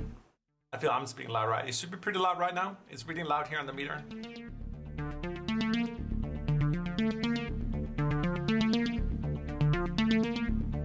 Okay.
It's interesting.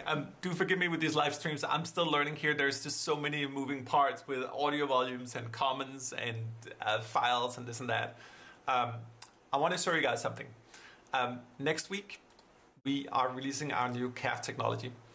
And I was just quickly jamming a little bit with our, not the CS80, though that's coming soon, but with our Jupiter 8. We've completely rebuilt the Jupiter 8 from scratch. One of the beautiful things about it is that we now have polyphonic aftertouch, as I mentioned here. This is a new controller here, so I'm still getting a little bit used to it.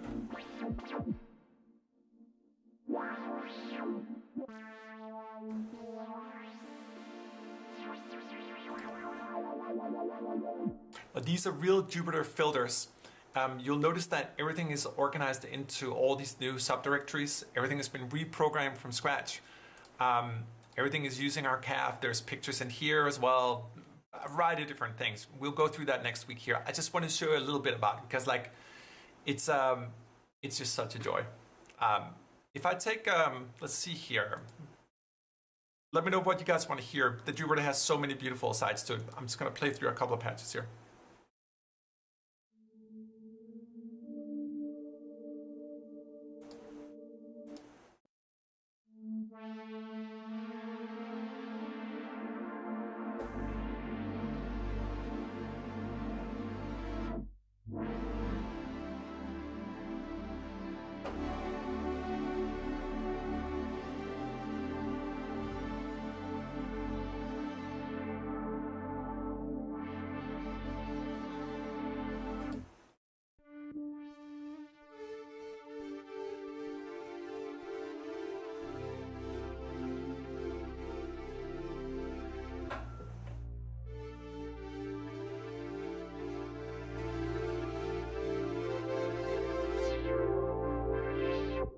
And let me try to like take a step back and show how it actually works a little more when it comes to like the filters. Again, we're gonna extensively talk more about this next week, but I'm just gonna load a random part from the Jupiter 8 here.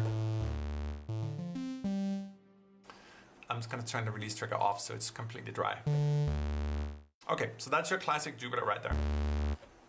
Now we can apply different filter models to it. So I can take a Moog filter and put over the Jupiter, for example, like here.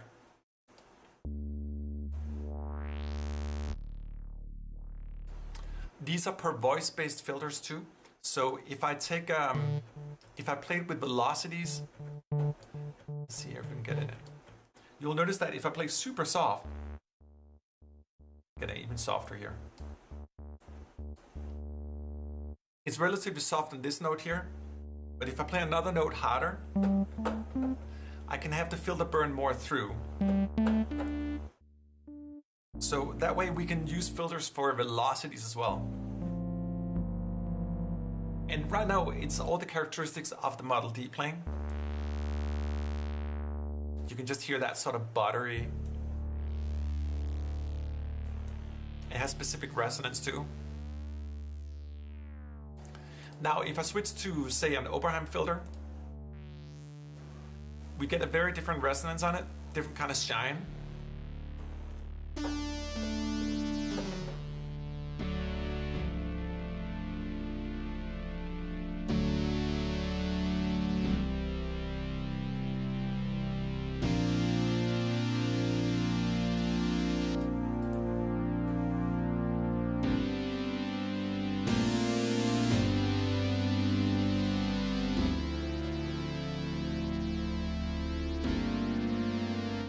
Is the volume low here? I'm not seeing it low. It's reading pretty high on my meter.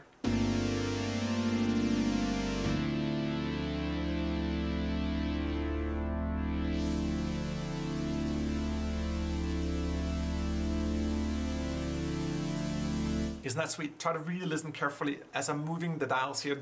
We speak about development in terms of getting like filters as smooth on actual analog. It requires a lot of work in code. I'm just gonna slowly move the dial here. Just hear how smooth it is.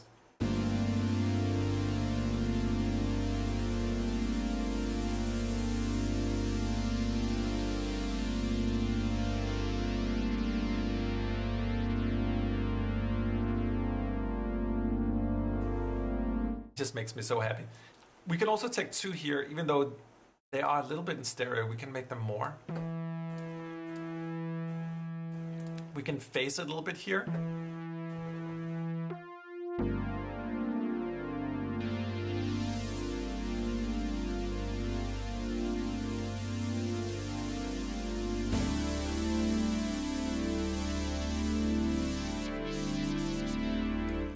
And we can also go like, hey, like, you know, I want a Moog filter on the first part and an Oberheim filter on the other one, each of them playing per voice. This is just stuff you can't do in like real analog world, but we can do it in Soundpaint now. It's, for anyone who loves analog, this is sort of where the computer almost supersedes the analogs. Like, granted, we don't have the physical controls, but in terms of what we can do and how we can use different filters,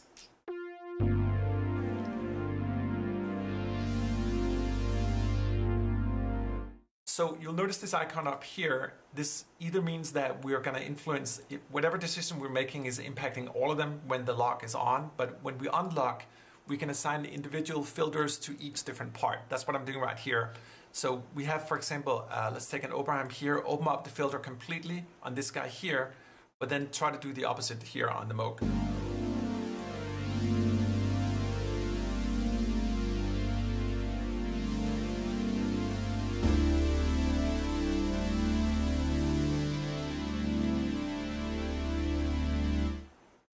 And to give you an idea about like how powerful this actually is, I'm going to turn on the lock here and then just go over to the presets. We have all these different kind of presets. So I feel right now this is kind of like a lead patch. So I'll just show you a couple of the different like lead filter presets and just how quickly you can have a sound here and then just impact it. So in this root, it's like.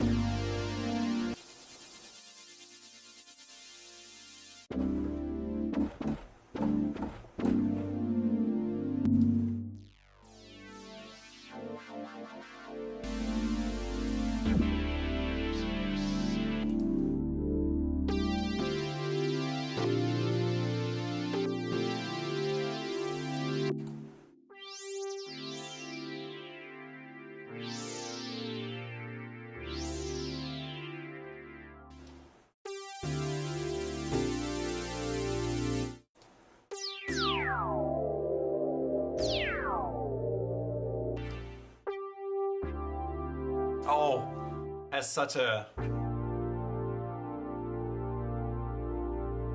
Or we can turn them into like a... If we start an arpeggiation here with the same patch, use hold.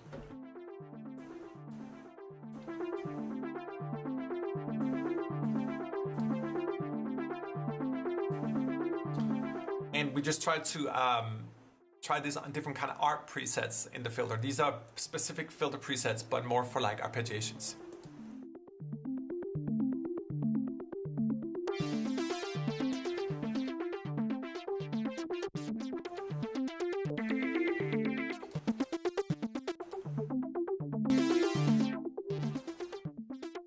It's just a super fun way of like quickly take the same sounds. I'm not doing anything with the parts. I'm just using different kind of filter presets on them. Isn't that sweet? And I tell you guys, for anyone who works with hardware analogs, which I've done for so long, this is completely like sitting with it. The responsiveness of the filters is the same. The sound of the filters is the same. I can just do so many more things. Rin is asking, is it possible to run two LFOs on two different filters, one facing the Moog opposite of the Oberheim filter? Yeah, you know, it's kind of wild in that way. We actually have individual per voice LFOs So let's take the two different guys we got here. Let's just see here. So I'm gonna switch this to an Oberheim over here. We'll take the first guy here. Take the cutoff up a little bit, add some LFO. Let's get some movement in it.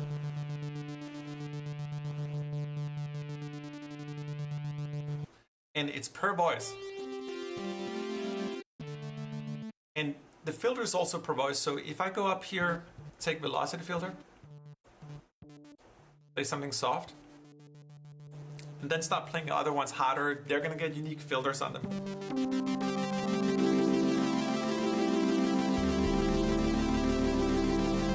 Now you'll notice here when I go into part 2 that the settings are different. So if we turn this guy off here, let's just focus on part 2 right now. We'll set the LFO to something different. Maybe use a randomizer. No, I like, the sign was kind of cool. And now combine it with the other part.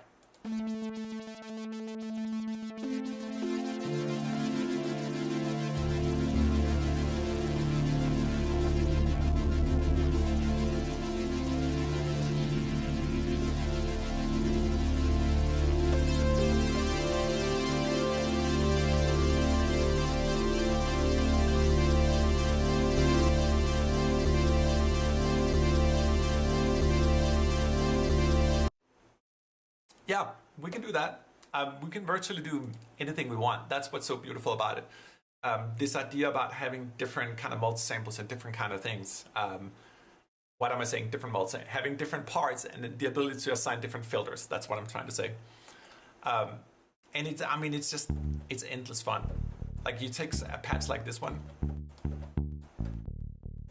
And I mean, it's so bassy in its core.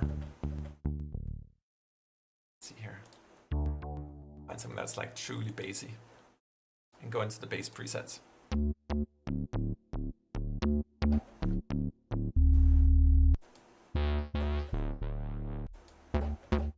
It's the same part, just through different kind of filters.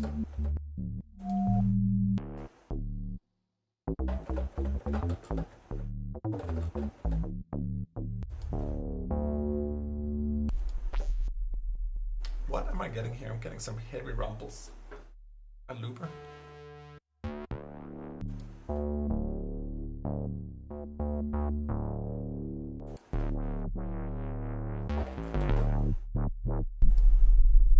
Ooh, what is going on here? Try it one more time.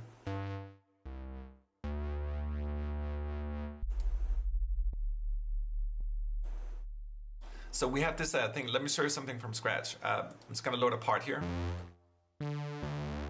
We can warm up things with the filters as well. If you notice down here, we have something called warmth, and it shoots a sine wave in parallel with the filter. This is something you get on the CS80 as well. So if we have a patch like this, and if it's not warm enough, just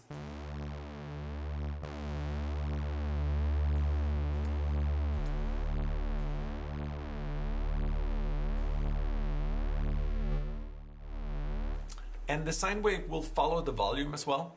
So we can yeah,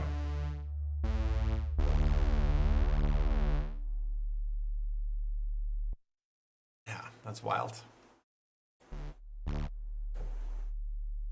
Can you hear a sine wave?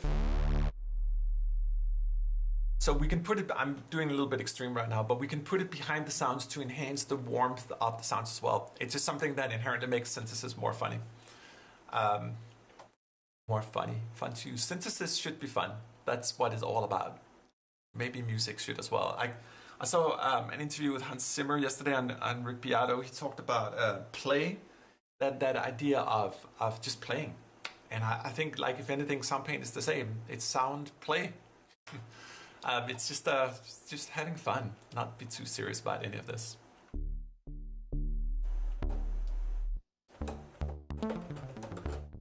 Yeah, it's funny because I'm on this new controller here, the Gemini, and it's a fabulous keyboard, but it's actually not a great MIDI controller. I keep having issues, and this thing over here is not the greatest one for controlling modulations, in my opinion. I prefer to have more flexibility on it, but this is this week's replacement because my other controller went out of whack.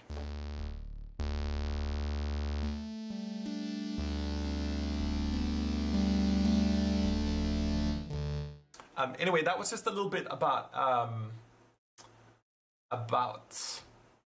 this week's patchwork or whatever's coming next. I did want to say, just because last week we had a beautiful talk about technology and AI. If this is something you guys want to continue on, we can do that as well. I think it's very interesting what happens every week, but I want to feel out the community if this is something that's of interest to you guys. One thing we could talk about every week is like what's been going on in the world of emerging technologies, AI, particularly in context to the arts and music as well. I just find it interesting personally, but that's I might be alone on that one, so I'll feel it out with you guys. But let me know in the chat as well what you guys want, if anything. Just a reminder about the user import sample info. Scott, tell me a little more about what you mean with user sample import info. A few weeks ago, you talked about your academic work. What inspired your PhD thesis, and where can you get a copy of it? So, Jeff, what a sweet question. I came to the United States as an aspiring PhD scholar in AI, and I ended up dropping out about 6 months before submitting the thesis, and today it would have looked very different. So I'm an incomplete PhD scholar, if you will. I had the choice of staying in the US or going back to Denmark. So I decided to stay here, and I have no regrets about it. For me, a big part of the PhD, this was a heavy realization for me, but it was more about getting the 3 letters on a business card than it was actually about contributing to science. And when I had that realization, I was like, I can't be that shallow, you know. So I gave it up, stayed in the US. But I spoke to some friends about it the other day. I've actually been thinking about like maybe I should go back, but it would be completely different. And in a way, with the amount of work, and other team members can attest to this, that we're putting into Soundpaint, it's several PhDs, and not just me. We have a really, really great team of actual PhDs that are building the engine and all that stuff. But this in itself is worth a thesis or two. And we can certainly go into like just the filters alone here that I was just showing. That we'll go deep into next week. Is 1.5 years of development, and Patrice, our main developer in this domain here, has many decades of experience in building filters. It gets really, really deep. So yeah, I hope I answered that question.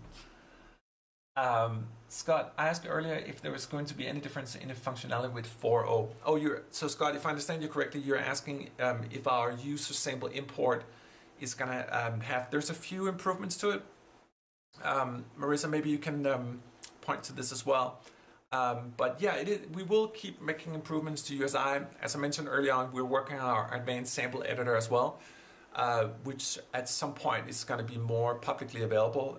But I think our realization is that we want to build something that is as functional and beautiful on the inside as is on the outside, and the tools right now are still a little bit in a rough state. But with USI, we are doing certain improvements.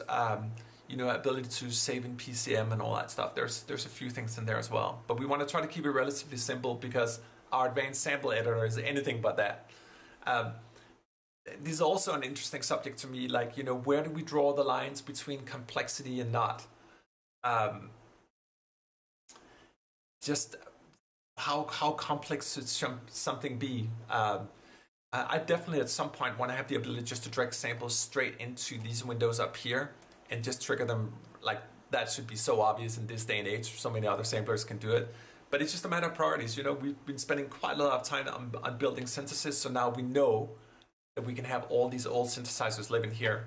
Let me just play a few more Jupiter 8 patches while you guys are writing on the chat.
me, I love just listening to oscillators. In this case here, you'll notice that I'm moving one filter here while I'm not moving the other one because I have not used this lock icon here.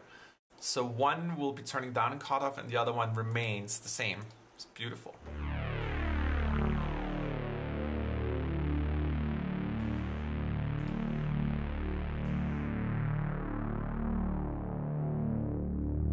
This is 100% like a real analog.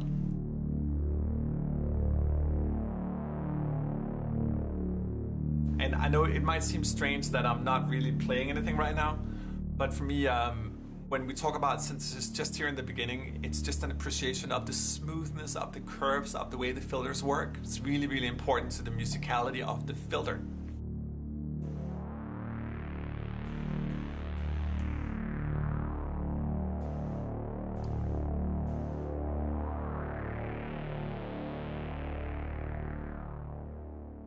And if I switch it up, the Jupiter filter has a certain characteristic. Let me try to switch both of them to a Juno filter and see if you can hear the difference here. Switch this to a Juno. And you can do it seamlessly. Hear how it got a little more detuned?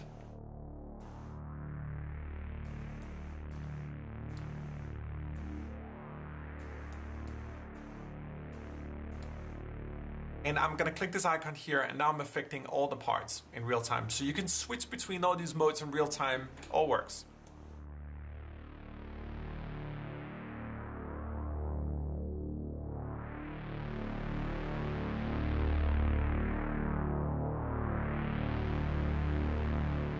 So pretty. And we can be extravagant. We can put an Oberheim filter instead. I mean, we have Jupiter 8 filters, but we can put an Oberheim over it, try it as well.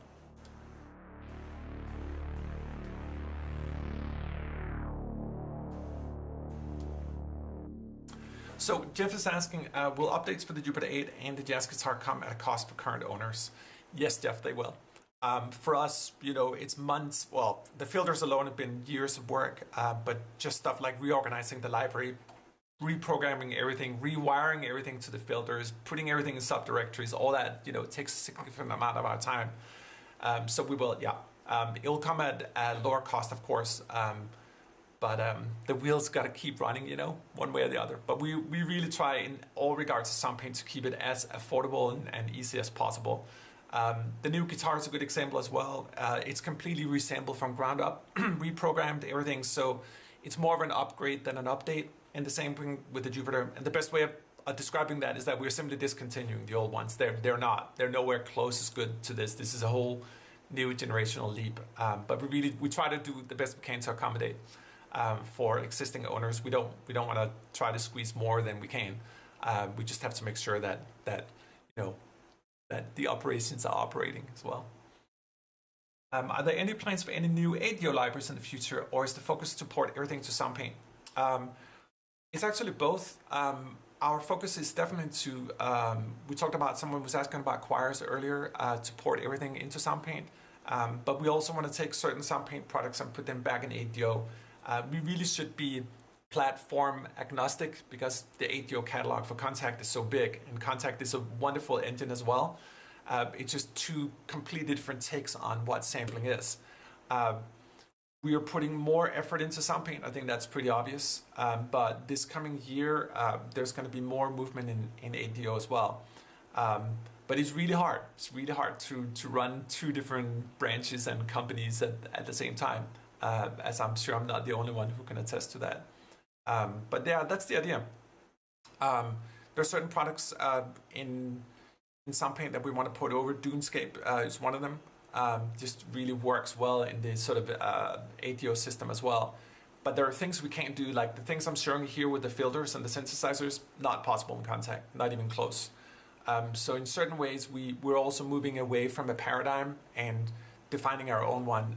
Contact for me is also becoming more and more about like loops, and with their new Leap engine in Contact 8, they're going in a different direction than we are. For me, it's all about building instruments, and that's the direction we're heading down. And the engine and our advanced sampler is all based on that. The integrations we're doing of AI and or just basic machine learning is all about building the right tools. Nothing that will generate like AIs, but more tool-friendly kind of development.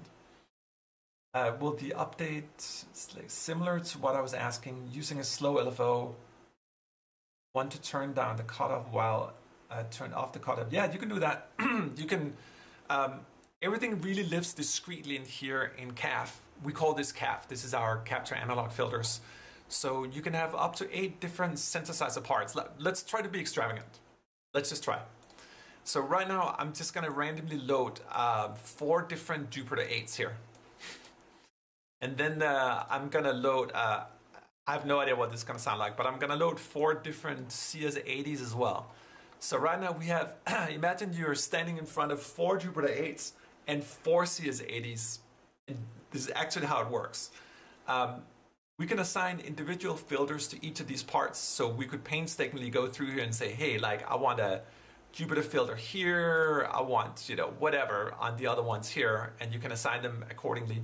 I should mention that these filters here get unlocked with the library.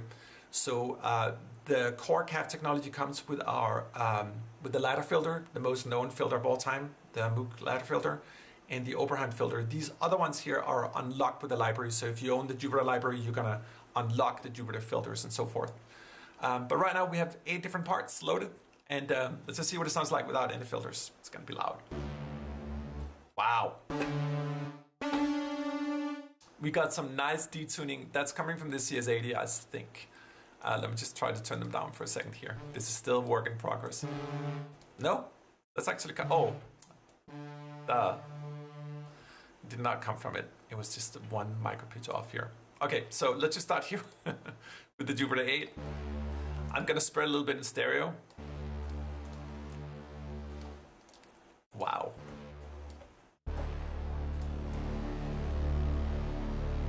Okay, and then let's add the CS80 to it. And we can just throw, let's just throw CS80 filters and everything.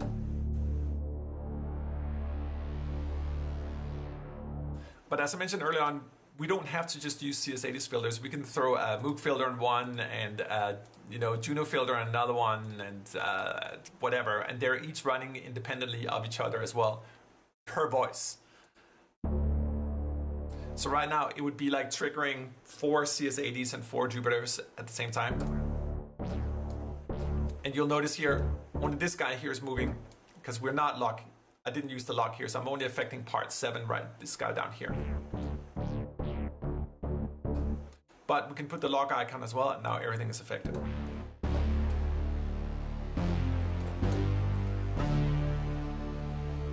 didn't even sound that big. It's kind of crazy. Anyway, that's the theory behind it. Just reading on the chat here. Which engine was the SYN I saw earlier in your list of LFOs? The SYN, let's see here. Oh, this one here. This is for the 101. We made a specific filter for the 101. Again, these filters get unlocked with the specific library. So when we release the 101, the 101 filter unlocks. Have you thought about impulse responses and reverb upgrades in Soundpaint? We have. And that's a good question, Chris. You obviously know that we got reverbs already. We have 5 different reverbs in Soundpaint.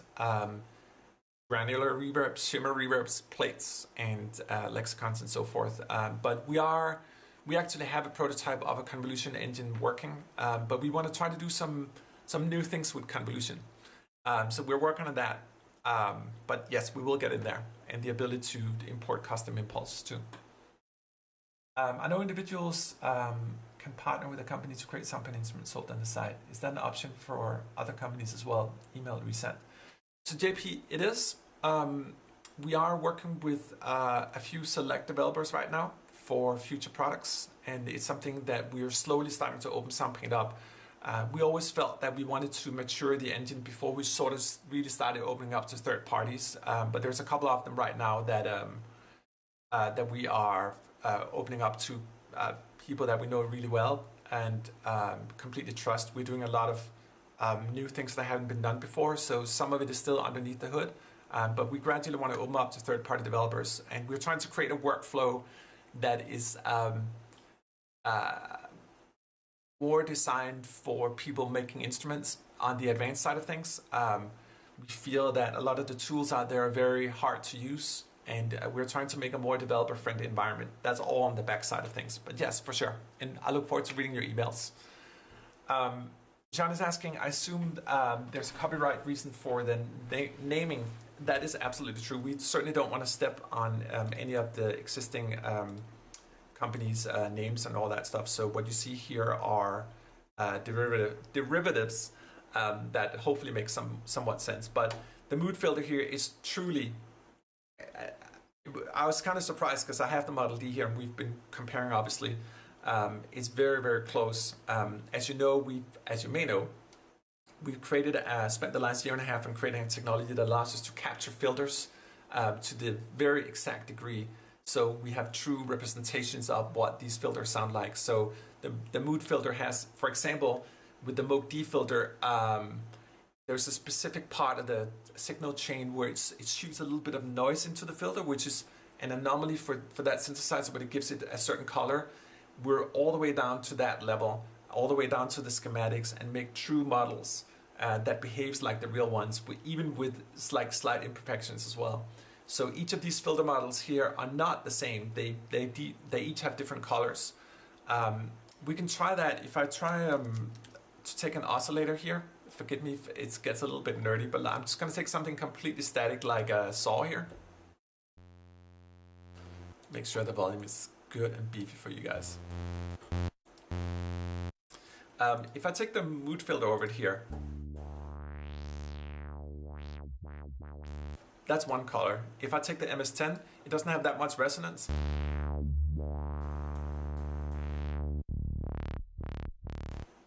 Compared to the Oberheim. Much more in the resonance. And then down to the Juno. You hear the difference? So that's the Oberheim at the same state with resonance. Very, very different colors up to the Moog. Down to the Jupiter. So completely different strokes for different folks. For me, doing this for a living and going so deep down and appreciating each instrument also sometimes warrants going deep down. And for example, when we did our time stretcher, we were trying different kind of time stretchers and going deep down that lane. That's one rabbit hole. Filters is a different one.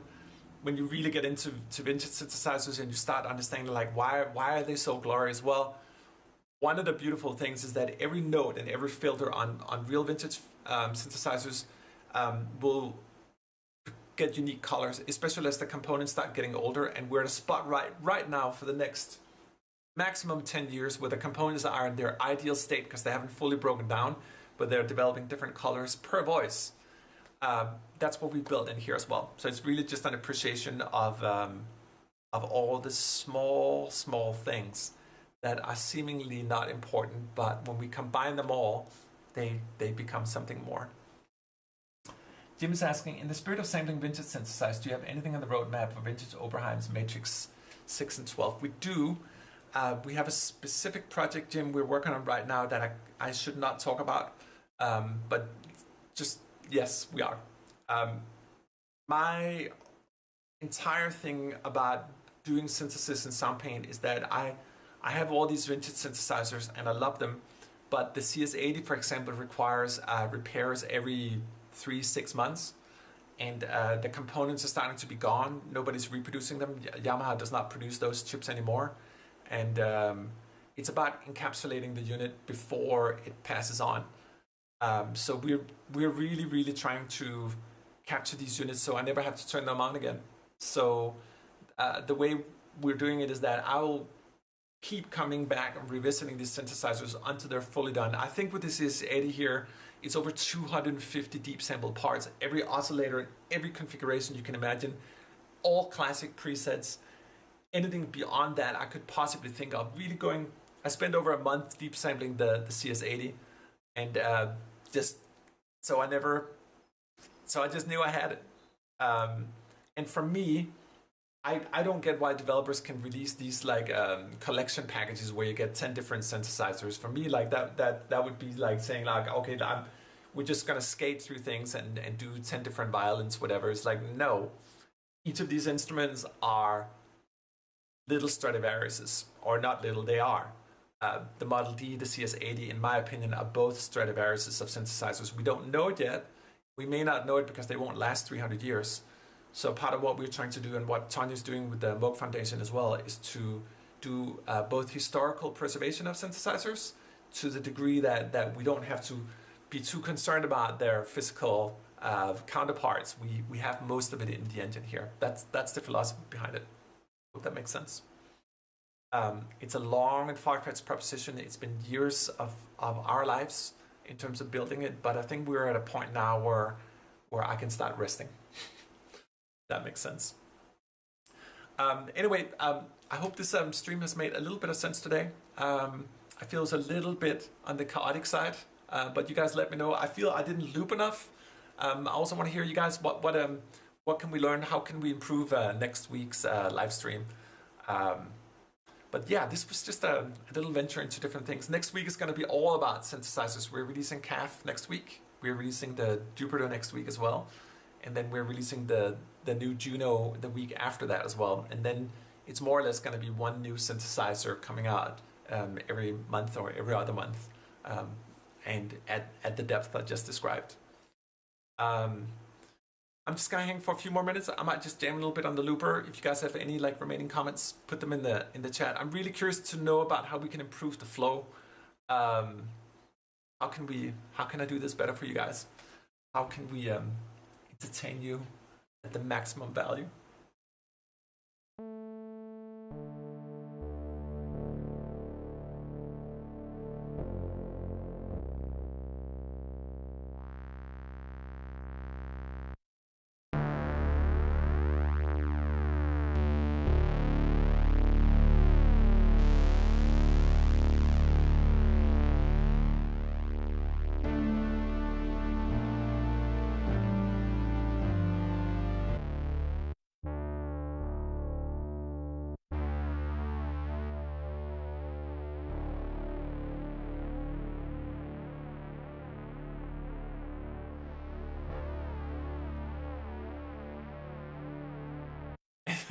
It's funny, Jay, you're saying check your own levels and trust them. You're right. I should. It's simply just there's so many input and output things going on here. But yes, it's definitely hard to mix in real time and talk.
That's right, Chris. Chris just wrote, it seems like you built a universal instrument synth Soundpaint that's sample-based, aren't you? Yeah, that's the idea, man. It's weird because this is gonna be my last contribution to the world of software instruments. So this is the end station for me. It's been years of thinking through how we can try to build something that's universal. And as my mentor Dave Smith pounded into my brain for years, like, the exercise of keeping it simple is the hardest one. So, you know, when we look at these filters here, we could have added a million other options to it that wouldn't have made any difference. This is the crux of what it comes down to for me. Basic cutoffs, different filter models, really being respectful to different kind of filters and what they're bringing. You know, they are the soul of synthesizers together with the oscillators, but since we're ultra deep sampling the oscillators, we got that part down. So now it's to build a universal filter that gives us enough. Doesn't have to give everything. There are a million other beautiful synthesizers for that, but it gives us enough in the universal way. It's really, really hard. It helped that Tanya and I built the Prophet X with Dave in terms of the hardware and understanding what really goes into analog synthesis. We talked about choirs earlier on. That's this whole own rabbit hole. Orchestral instruments. We're working on next-gen orchestral stuff as well. Each of these rabbit holes warrants different knowledge levels and collaborations and working with people that really truly knows their domain. Just reading on the chat here, would love to know what would be the best controller pairing Soundpaint sometimes. It's definitely not the Super Gemini. This is an awesome synthesizer, but not the greatest MIDI controller. For me, I need faders on my MIDI controllers. I think that's pretty important. Most people that are serious about orchestration will move CC1 and 11 that requires 2 different faders. So get something with physical faders on them. That would be my best advice. It'd be interesting to hear some popular songs, new compositions transposed with a few sonic soundscapes. Okay, we can work on that. Jim says, I grab Soundpaint first when I'm inspired because of the ease of getting something going quickly. I agree. That's how I use it too.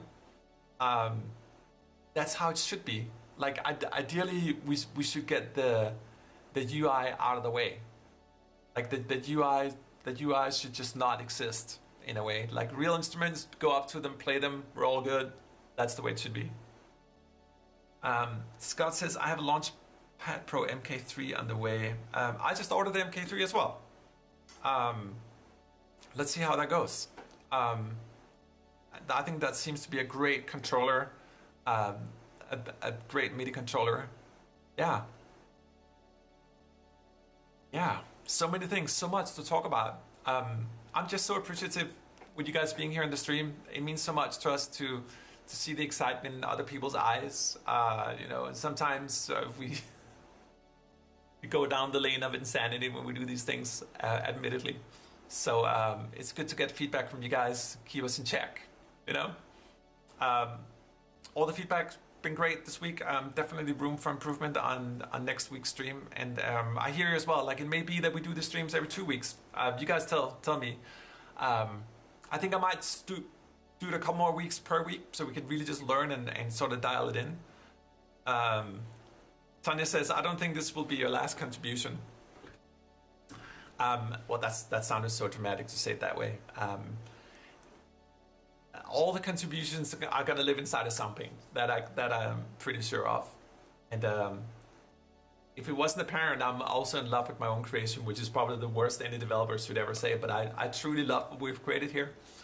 And the C.A.F stuff coming out next week for me wraps up such an important chapter. It's very personal.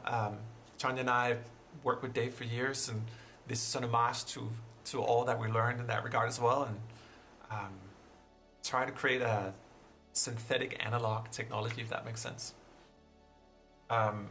Scott says, you know, I get the Novation base station a while ago, partly because of the aftertouch and ability to map a lot of controls to Soundpaint. Yeah, good dual use. Yeah, yeah, I feel you. I would say that it's like when we talk about MIDI, Tanya, you're right. Yeah, I do need a vacation. Oh my goodness. Um, yeah, you're right, Scott. Like MIDI controllers for me need to have assignable components on them. Give me some faders, in particular faders. I don't get why more developers are not putting, like hardware developers, more faders and great faders as well. Ideally, I would want them a little bit longer, really thick, very responsive. Just as come to Newfoundland to get away from it all. Oh man, I've heard so many good things about Newfoundland. Maybe we will, Jeff. Maybe that's exactly what we need to do. You guys are so sweet. Thank you so much. I'll take a sip of my cold coffee.